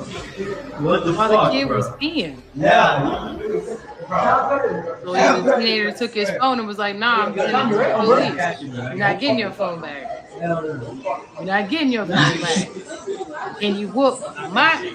Hey, child predator, bro. Child predator right there, bro. Yeah, so they all got child predator. Good. Child predator. He said, no, you ain't getting it back, bro. Child predator. Nah, we're gonna find this child kid. predator. Child predator. He went to his boy's table with this kid. Child predator, bro. Child predator. Yeah, so went there with people, he told them. And so then they end up getting Is this on a cruise ship or something? This is like a mall. But he ends up getting the mall. confronted and goes to the police, come to find out there were other videos on there. Of course it was. That's why you on the other phone. child Otherwise you would've videos. ran. And so the teens basically got a PDF file up off of the streets, vigilante style. Now, the thing is, this is becoming. It definitely is. And if you think about it, we talked about what's homeboy was going into the daycare centers. I can't remember his name now. Oh, you talking about Minnesota. Yeah. But it's becoming a very much people are stepping in on things from a morality standpoint, which brings us to that's messed up. You want Batman to start coming out like this is which brings us to why I think the Chris Hansen movies are going to do great. Now, I'm gonna refresh this because you gotta start from the beginning on this one. But I think that this is like basically good timing on the Chris Hansen movie because of the things going on, how people are taking over for it. So in your mouth. I'm sorry, I know you think it's bad, but that's what it is, and that would be probably the cleanest, best pleasure, I would say. The cleanest, best pleasure. The cleanest, I want to get locked up. Okay. I want to taste you for real. This is stupid. But baby, 15 can get me 20. Yeah, it probably can. It probably will. I want to lay on my back with a pillow and let you sit on my chest with your knees over my forearms and punch me repeatedly. That's funny. That's funny, huh? Must have been somebody on my computer. Must have been somebody on my computer. What kind of panties do you have on? Okay. Nice. What size boobs do you have? Yeah, I know. I'm just an idiot. Can I videotape us? I don't even have a video Are you going camera. to sell it? No. No, I don't have a video camera. I want to watch it and masturbate to it. Yeah. Yeah. Do you see my pic in the chat window? Yeah. Think you would like that in you? How big is it? Well, you saw. Go get a can of Coke. Dang, will it hurt? A little, yes, at first. No, I need you to sit down, please. I need you to just arrest me and take me to jail and execute. I need to talk to you first. So what part of the Bible tells you to say all this kind of stuff here in the chat? I'd love to suck play and suck play with and lick nipples and lick and and you. Where is that in the Bible? Explain that to me. There's a human part of the Old Testament or the New Testament? Human part of me. He says that the Old Testament or the New Testament is crazy. Oh, shoot. Chris Hansen was wild. So I bring that up because the vigilante types of things going on, but we're seeing it in the daycare space when we talk about like people have like that. had to come to doing this and putting it in their own hands because they do not trust our government in order to protect people. Correct. And by people, I mean people who are underage. This is not when you've had the governing body that's been caught up in all of it. It's so many scandals that go unreported with this type shit. Chris Hansen was like a godsend. Yeah, and they took him off the air. They took him off the air. Like you don't even see Chris Hansen anymore. And it's like, well, he exposed a politician allegedly in Texas. No. Several politicians. Yes. But that was the last straw when he went and did that thing to himself afterwards. So Yeah. But let me get into it a little bit too. So like the instinct to protect the child is understandable. However, teenagers should not be put in a role of investigator, prosecutor, or physically confronting that party, especially when they may not know the full facts or whether the person is armed. So we're gonna talk about safe, and I'm gonna talk about safety on this one because we want to protect all the kids, whether they in that situation, the safest move is to create immediate distance. Get a trusted adult or venue security. Call 911 if you have to. And just say that there's an active threat. Preserve the evidence without escalating the situation. So that's what I wanted to say, to be safe. But a public confrontation can contaminate witness accounts, tip off the suspect, or expose the victim's identity, which is real big in these types of cases because you want to try to maintain anonymity for the underage party. It may be harder for law enforcement to actually build the case that actually holds up. So we want to protect that. But we're going to take it back to follow the money because my name is Cassius Pay, right? So viral confrontation content can reward views and get you clout, while an actual victim may be left dealing with trauma in a weaker criminal case. So protecting the kids cannot become like the content strategy. So what I would say is be a good witness. You help fast, but you preserve the evidence, and then let the trained investigators make that case.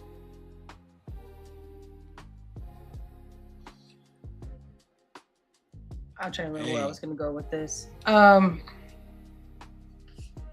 Where I was going to go with this is that with the Chris Hansen movie coming out, he's really the OG of vigilante investigative. It wasn't investigative journalism to that degree, but it was just. I wouldn't call it vigilante. Exposure. Because he worked with law enforcement. He did pair with law enforcement. You're right. Yeah, but he was probably the first one who was not an officer of the law himself to go in and actually make interactions with someone who is potentially violating the law. So he kind of is a pioneer with that. In the trailer for this movie, I can't remember what it's called, but the trailer for the movie, it's going to go into more about him and his personality and people's interactions with him and stuff like that. But them people in that video, straight up clowns. You a clown. You an absolute clown. Oh, wow, it might give me 15, 20. Oh, but then somebody grown say it to you. Now, so you like, hey, I didn't mean it like that. Well, what you mean it like? You came here for XYZ, and then Chris pull up. Now you over there like, oh, I didn't mean. No.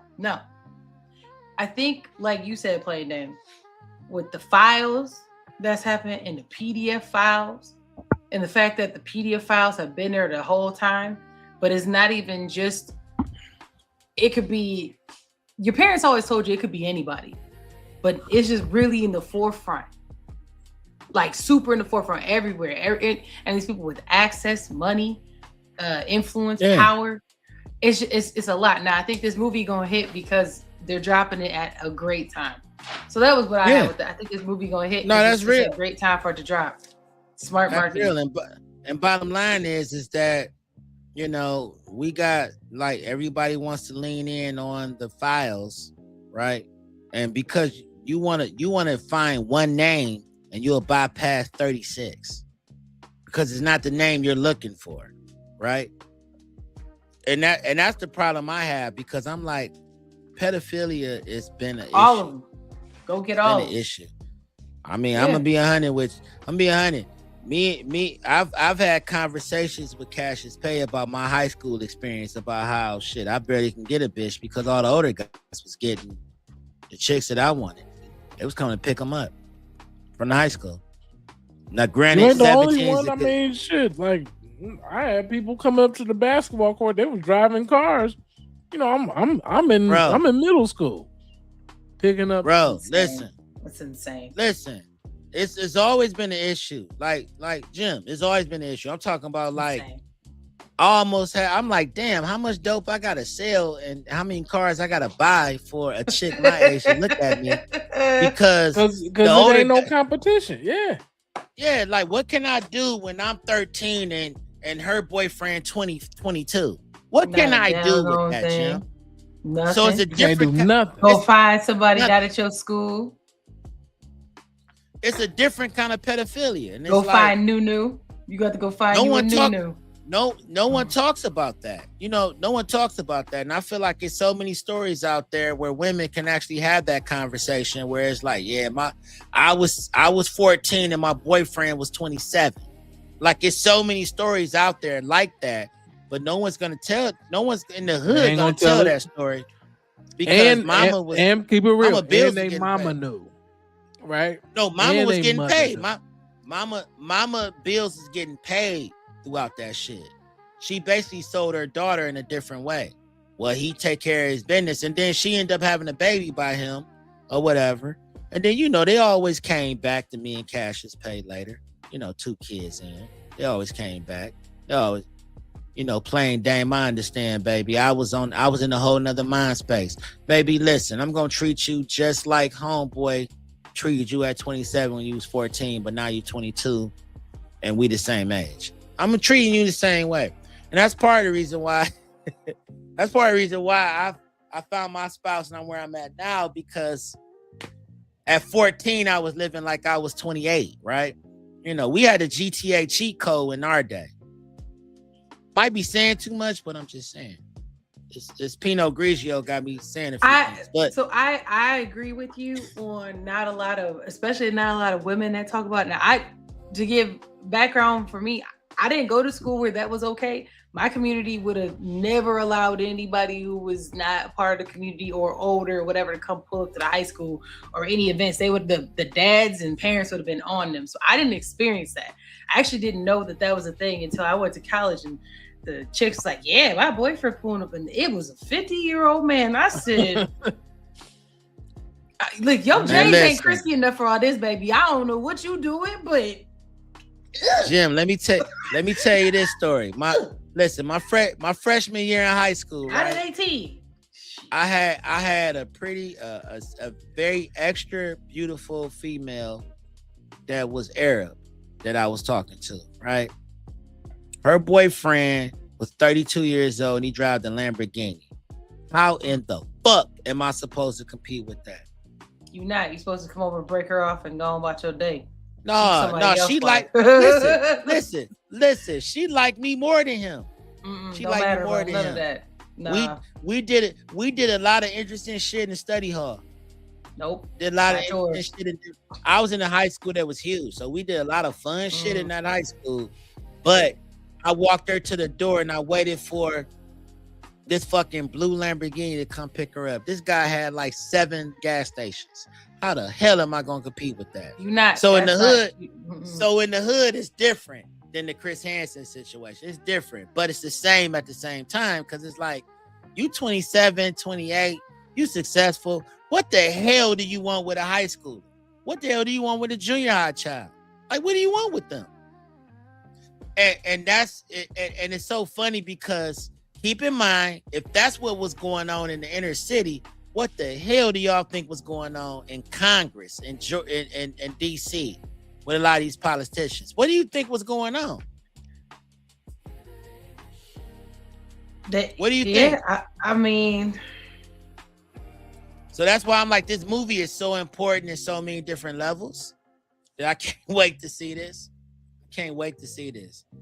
And Robert Pattinson, he's just trying to he's rinsing off that whole Twilight stench that he got. Listen, Twilight's one of my favorite movies of all time. I'm beyond it now, I'm too old. But my pal Al love that shit. Shout out to listen, Robert Pattinson has played, he's in a movie recently. I'm obviously a fan. He was in a movie with Zendaya called The Drama. Loved it.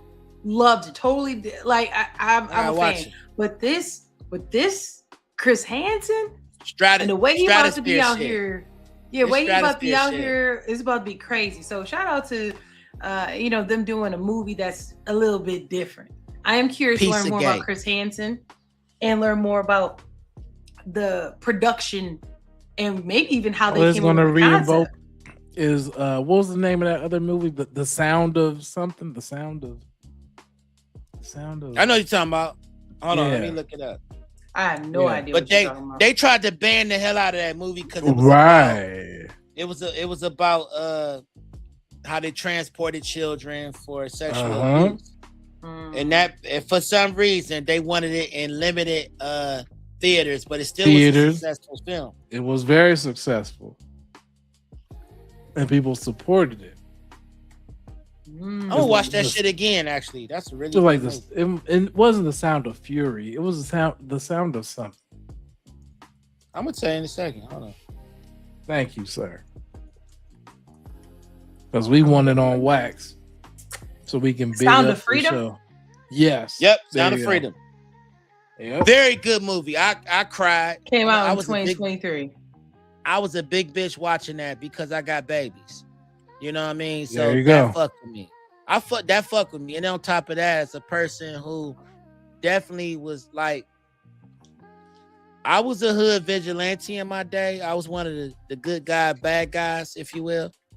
And we just didn't go for that. You know what I mean? Like, we just didn't go for that. And it bothered me because I'm like, this is a film that should be shown in high schools. Everybody should see this film. But they kind of like, they were really restricting where it could be seen because it dealt with a lot of government and, interventions and shit like that when it came to, transportation of minors and things like that. So I can't wait to see what happens with this Chris Hansen film. I'm excited to see how this is reviewed, what the response is to this. I can't wait to see it.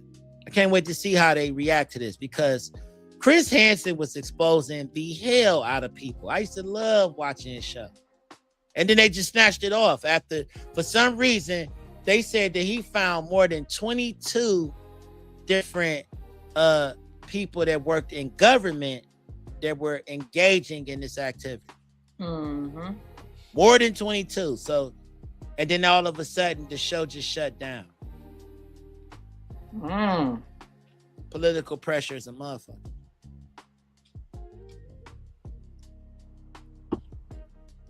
Speaking of which, I know this off subject, but we need a good wine sponsor. So if there's any wine sponsors out there that's watching this show, we would love to talk about you on Daily Drip. I can't talk about the people because somebody sent me this from a private vineyard, but they didn't want to give me any money for it. So I can't shout them out right now. But this Pinot Grigio is the shit. It's really good. Well, this is actually a really good segue for our last segment, which you're talking about investing, and we're going to talk about InvestFest. Hey. Now, it may not be the way you were thinking. So after building InvestFest, go ahead. Before I go ahead and do this. I was going to say some funny shit happened with Kendra G at the InvestFest too. We can talk about Kendra G as well. Yes. But go ahead. But InvestFest, I'll go ahead and play this, but we'll get into InvestFest was at Atlanta, so keep that in mind. Yeah, for saying that, you never. There's no event in the world like that, let alone 30,000. But I'm not even on the black thing no more. I never was on the black thing, not a black event, because I seen somebody else had said that like it was white people. Yeah, they're qualified to be there. Like, what do you mean? Like, you think I'm gonna cater just to black people just to get torn down by black people? You out of your fucking mind. There's gonna be even more white people next year, and Spanish and the Filipinos, of course. Like, I'm done. It's been real. Yeah. What y'all for what? Only thing you're gonna do is criticize it and tear it down. You and not pay and want to get it for free anyway. Rashad, if black people built this, we can't find that's on black people. I'm saying it's all inclusive. Oh yeah, for sure. And so I just want people to understand that right now. Oh, we never called it the Black Investment Conference. Down a bad road. Yeah. Do you support reparations for black people? Well, listen. Again, we have over 200 years of slavery. Let's be clear about that. Let's really be clear about that. Here she come. So I'm not going to sit here and say I'm going to do something that's only going to benefit black people. No. That's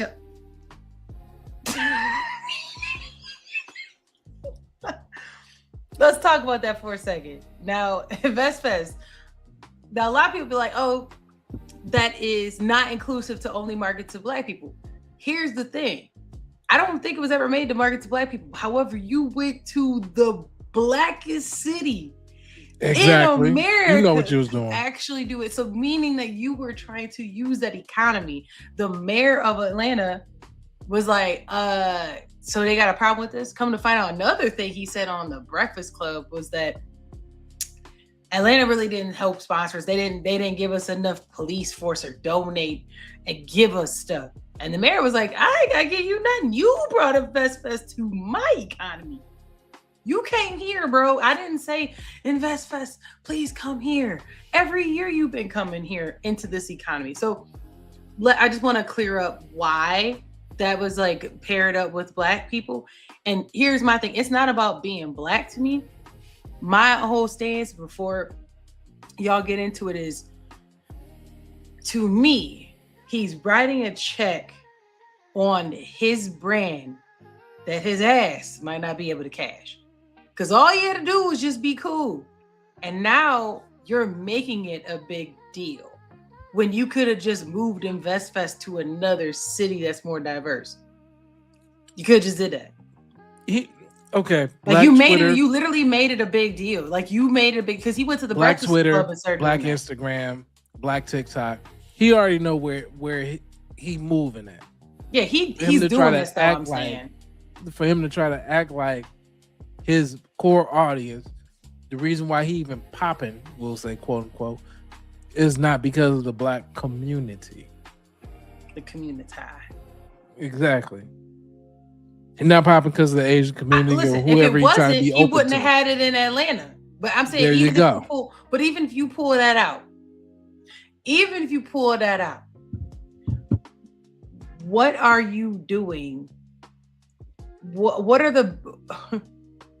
are you doing with your brand by even engaging in this? So as an entrepreneur, as somebody who's preaching a brand, it is not in his best interest to even do this. Like you going on a tour, be like, hey, I don't just mess with Black people, I mess with all people. Bro, just have a good product. And they rock with you, they rock with you. Like you don't, that's it. And listen. It. You don't have to do all. He did a lot. It turned me off. I'm not even like, I like Ian Dunlap, but what's the name? That's what I'm saying. I've been following. Shout out to Earn Your Leisure. You guys put in some little. Shout out to Ian Dunlap. Yeah, Ian Dunlap. You guys been doing your thing. Rashad. I'm good on him. I mean, it is what it is, but I'm gonna just say Earn Your Leisure because I like on the initial what they were trying to do, right? But bottom line is this: you guys have been profiting off the grift of making people millionaires by attending your seminars, your InvestFest, and all of that shit. You've been doing that shit for the last 8 years, maybe at this point. Bottom line is that you guys want to make some fucking money. I have not seen any tangibles that suggested that attending anything that you guys have put together has put more money into their pocket. If anything, it's put more people on the Fed list. A lot of people been getting investigated. That's been guessed. Is it alleged or you know for sure? No, I've been saying it's been happening a lot. A lot of the because I have seen comments of people saying that they've learned how to invest through them, learn about plays and options. No. I'm not saying that you can't learn anything, but what I'm saying is that you're not getting rich. The initial, what they actually are like promoting, education is one thing, but the other side of it is that like you guys are making money off of putting people into a room and giving them some information. I'm not knocking it at all, right? But the issue that I have is that on the initial was for us, it was for Black people. On the initial, that's what it was for. You know that, and you know what comes with that. And you got to take the sugar with the lemons. You got to. There's no way around it. Black people are going to criticize everything. That's just the name of the game. So don't alienate the population that's made you successful. Don't do that. Because that's what we do anyways. It costs too much. I didn't learn. Because even if it's not monetary game, it's still a clout game that they get. It's definitely cloudy. It's definitely cloudy. And the financial conferences like this, it can create real value through proximity, right? That's proximity, that's partnerships, that's skills, that's motivation. But the proof is not in that stage lineup or sold out tickets. It's measurable attendee outcomes. Always Right. get back to the outcomes and what you talking about. How many people you made rich from coming to that event? And that's what we looked at. It's measurable, but it's not scalable. I'm not seeing it. I'm not seeing a bunch of people saying they became successful because of the InvestFest. But the dissemination of information is important. That's needed. And not to say they're the only ones that's doing that. White people do it too. It's a bunch of different people that do these type of conferences. But don't sit what's there his and name? Ramsey's one of them. I can't remember his first name. Wolf of fucking Wall Street. He does them. Like, it's a bunch of different guys out there that's been successful on a higher level. They do the same thing that Rashad and them are doing right now. And I'm not knocking them. Don't get me wrong. I think it's dope. We need more entrepreneurs that look like us that do these things, right? But where the waters get muddled is that when you start criticizing your fan base, you start criticizing the people that actually buy the tickets. There you go. Yeah. That's where the problem comes in at. Shut the fuck up. Let them complain. Because at the same time, if you're quiet long enough, you will have a Barb situation, like how Nicki Minaj have a whole core group that defend everything. They defend everything that she do. Rashad and them have that, but the problem is that it's hard to defend you going on the Breakfast Club and saying, I didn't make this for y'all. When at the end of the day, the initial mission was for us. Whether they said it or not, the initial mission was for us to buy into what you guys are selling. Because if you didn't, you wouldn't have went to Atlanta. You would not have went to Atlanta. You would have went to Wisconsin. You would have went to Minnesota. You would have went to Wisconsin. You would have went to Alaska, Montana. You would have went to Wyoming. You would have went to LA. Utah got a straight bag, Mormon bag. You could have got into big bag out there. But you didn't go there. You went to a predominantly black city. And you pitched your show. And not, again, I think it's necessary. In fact, Daily Drip should be at one of these InvestFests just so we can report on it.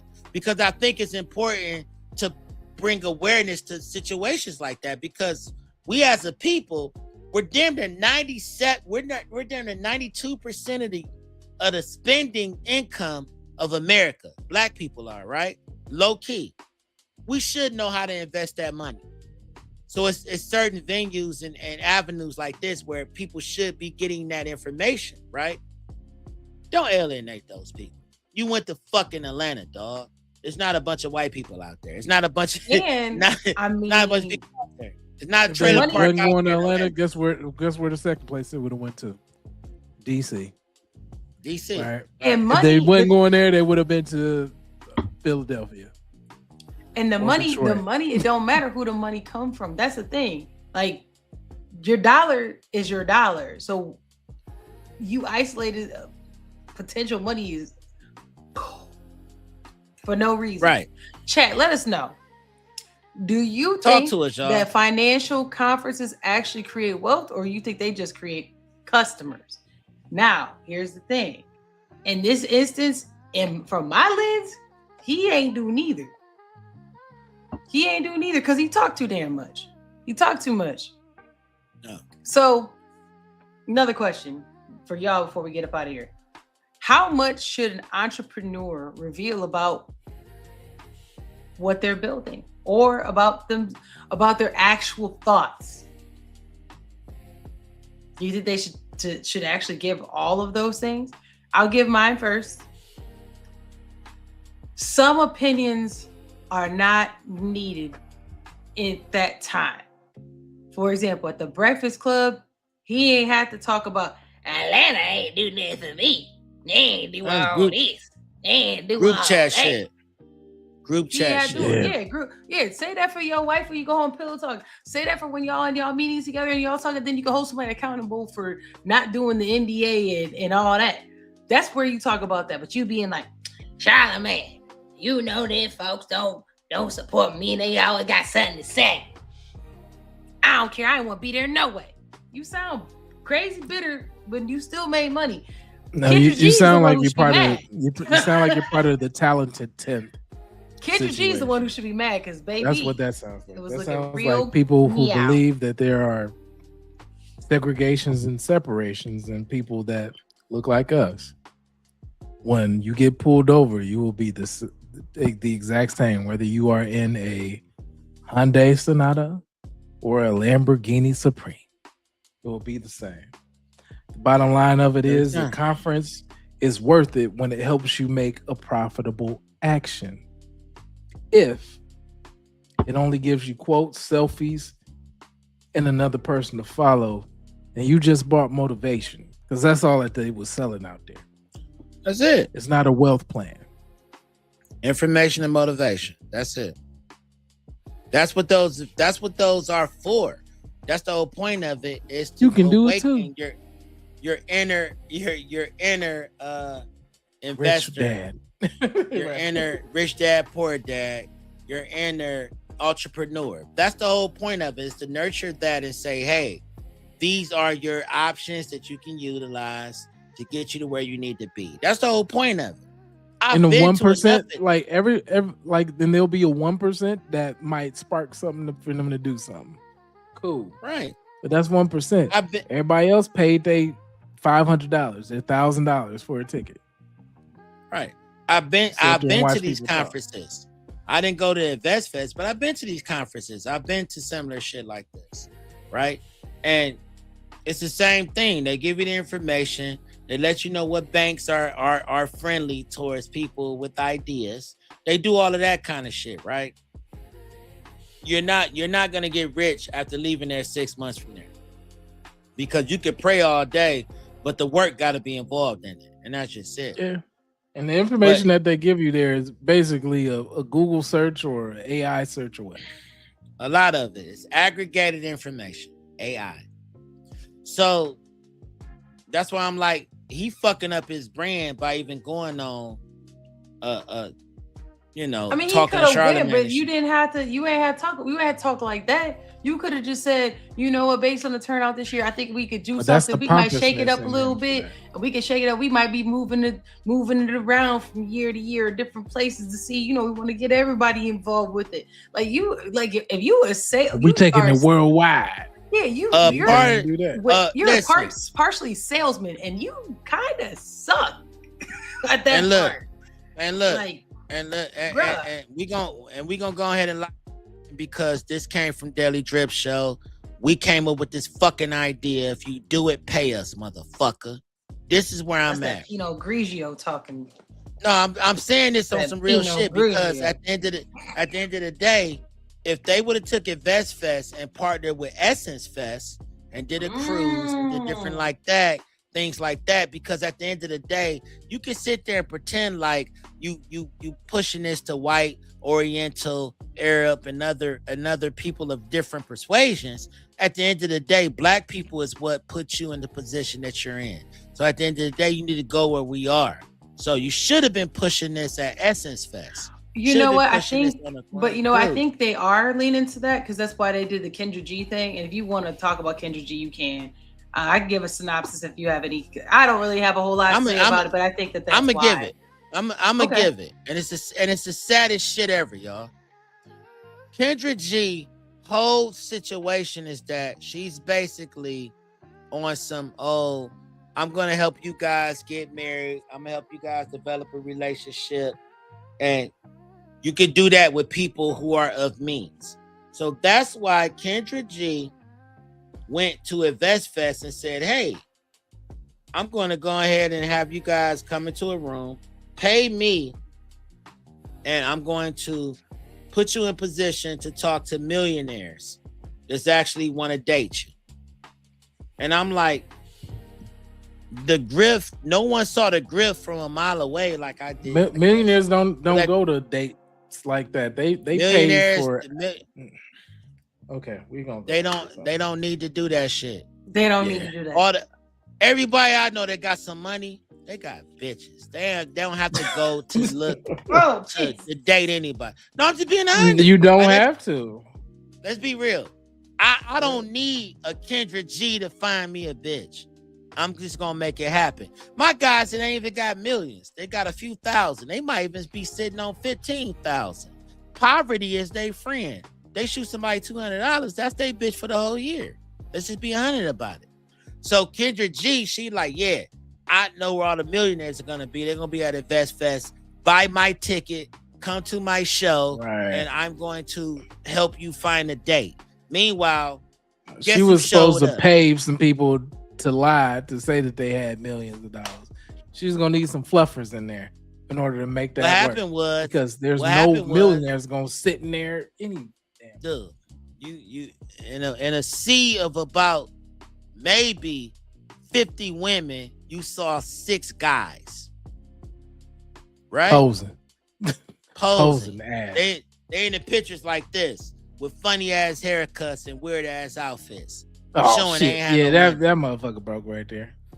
Yeah, man, look at him. My shirt cost more than this nigga's suit that I wore today to work.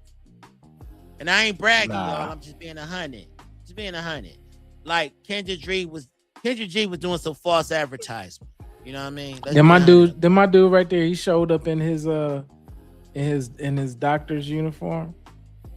Like he just came from a surgery. Right. He said, got money. Oh, okay. Oh, nah, he African. That head is crazy.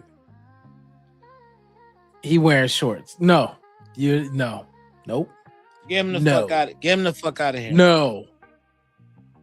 Oh. African. Okay, cool. Nope. No. Nope. Nah. That man married. Listen, at the end of the day, y'all, I'm gonna say this and be done with it. Rest in peace, Kevin Samuels, because that's who the fuck Kendra G want to be. Trying to be. Can never be because she can't keep it real. In the most pitiful way ever, she wants to be Kevin Samuels.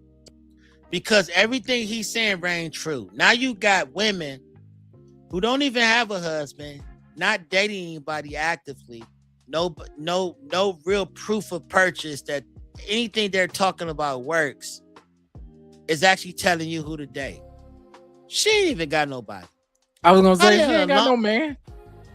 How the cat lady gonna tell me about how to keep a man? How that work? And you women are signing up and you falling for the grift. I'm gonna go to InvestFest and kick it with Kendra G because she said that's where the millionaire is gonna be. But at the end of the day, what is she selling, y'all? She's selling you on the idea of a successful man that's as lonely as your ass is. That she can't get. She can't get a millionaire. She can't even get because that last homeboy that I saw her with, it wasn't that. And she ain't talking about that, dude. He wasn't worth more than her. She from Chicago. I know stories about her. I got family out there. She ain't getting to she's making her money now, but with that eyeliner and them outfits, she ain't attracting no fucking millionaires. None of my guys will look at her. And cash is paid. We got the same circle of people that we deal with. Nobody's talking about a Kendra G. So pray for her. Pray for the people that she's grifted. But baby, you need to go. You need to basically go to where some men actually are that actually get to the money. And a damn show at a Kendra G conference. It's not. They're not there. Sorry. Apologize. You're going to find guys with funny ass hairlines and weird ass outfits. Nobody of real substance. They don't even know. I mean, let's just be real about it. Like, it's ridiculous.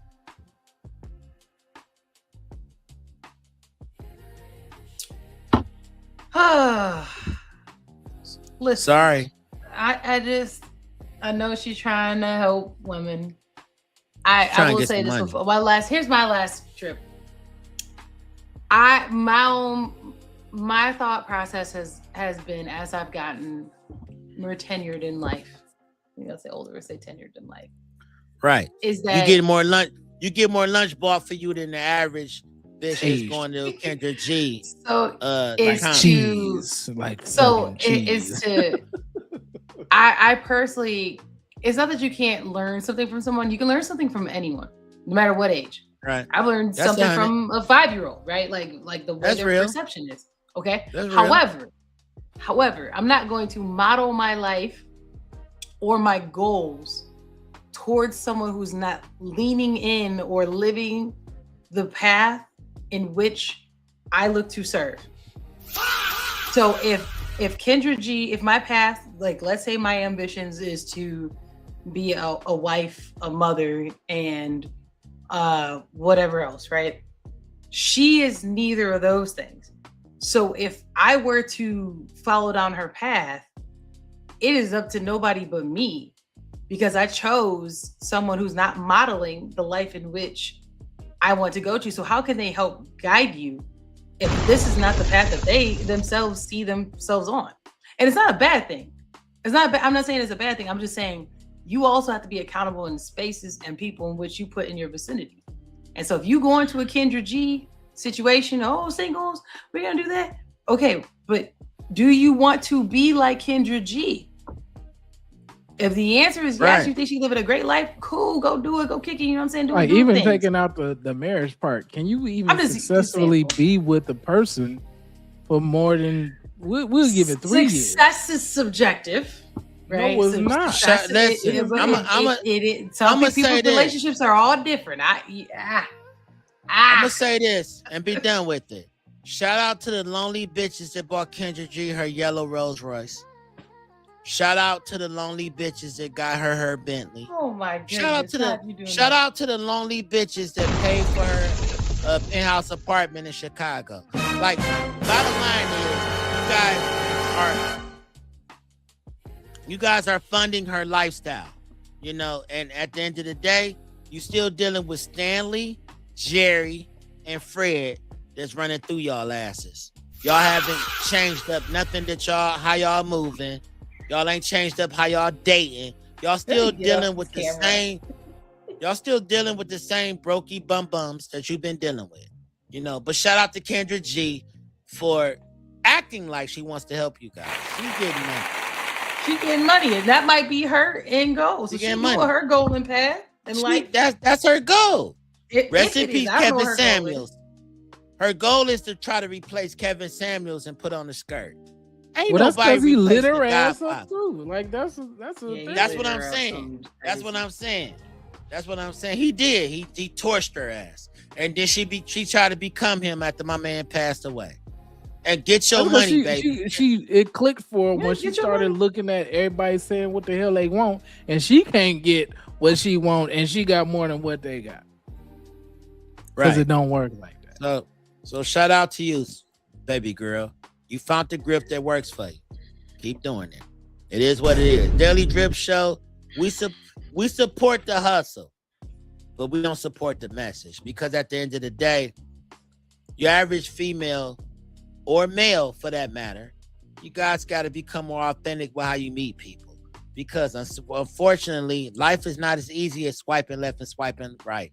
You got to find somebody in real time and talk to them. And the InvestFest ain't it. A Kendra G show ain't it. You know, you might want to go on a cruise. You might find somebody that's lonely on there. In fact, I just wrote an insurance policy for a couple that just got married earlier this year that met on the cruise. Okay. The shit can happen. So there's a positive end to all of this. But bottom line, unlimited booze on some of these cruises. I'm just gonna put that out there. You know what I'm saying? It's a hotel boat. You know what I'm saying? I ain't on the cruise, but my birthday is next month. I don't know what I'm about to do. I don't know if I want to go see Ye or if I want to go ahead and switch continents for 4 days. I don't know. Oh, Ye is touring again? Shout out to Kanye. He been on tour. He gonna be in Chicago on the 4th. And I got tickets in reserve, but it all depends on what my pal Al wants to do. You understand me? All right. So that's a whole nother thing. But bottom line is, we gotta let's be more organic with how we meet people. Let's stop depending on these InvestFests and these Kendra G's of the world to tell you how to find a man.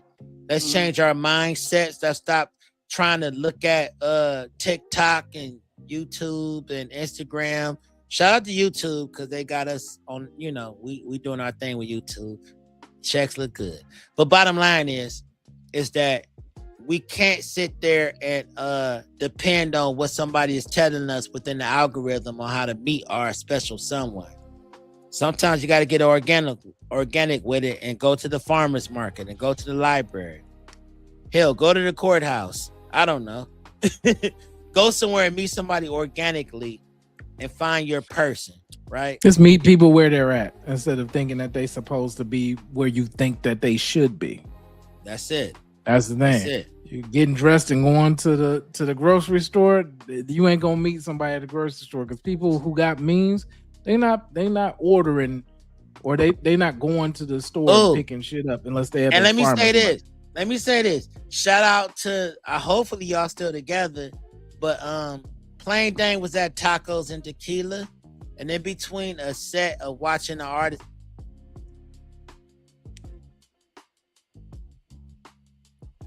He like straight went blank. Can you hear him? I can't even hear him now. Can y'all hear me now? Yes. There you go. Oh, I was just saying, shout out to the lady and the gentleman that I met at the Tacos and Tequila Fest. I'm like, y'all look good together. And I talked some stuff to them. I bought them a round of drinks and they kicked it the rest of the night. Hopefully they still together. Hopefully they figured it out. Plain Dane be trying to bring the world together whenever he can. I'm gonna leave it at that. But trying to make them plugs and sockets. Wow. Make electricity. Trying to make it happen. Speaking of electricity, y'all, this has been a super long show. I don't think we've had one this long ever, possibly. Probably ever. I had a nap. It's a really long show. So y'all, we appreciate y'all dripping with us. Drop some drip in the comments. Let us know what you like, what you didn't like. If you have not hit that like button, go ahead and do that. If you're not subscribed, go ahead and do that too. So two people you like and someone you don't, because you won't regret it. So we will see you again next Friday, about 11:30 p.m. EST. I am on the eve of my mama's birthday. My mother's birthday is on that Saturday after that. So. Shout out. Rest in peace, Mrs. Senior Plain Dane. We do a celebration for her every year. I'm cooking spaghetti and fish and a bunch of other stuff. So thank you guys for chime in with us on that Friday. I might talk about what my menu look like. Because listen, Plain Dane be cooking, y'all.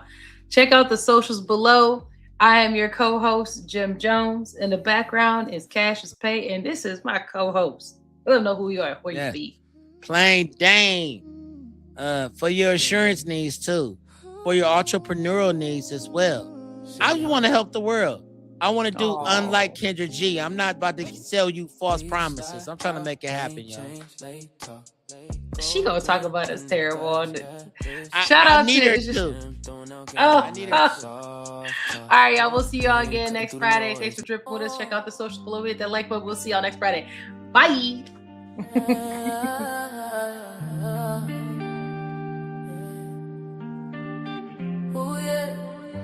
What's in your cup? Let us fill it up, jamming down, bringing all this stuff. Cash is paid, no face, no case. Be so smooth, got the whole world late. From coast to coast, we bring the toast. Our squad vibes, yeah, we do the most. We're a vibe. Come and take a ride, hop us up, show love, we're running high, paid off. We don't mind the roads, dripping, from coast to coast.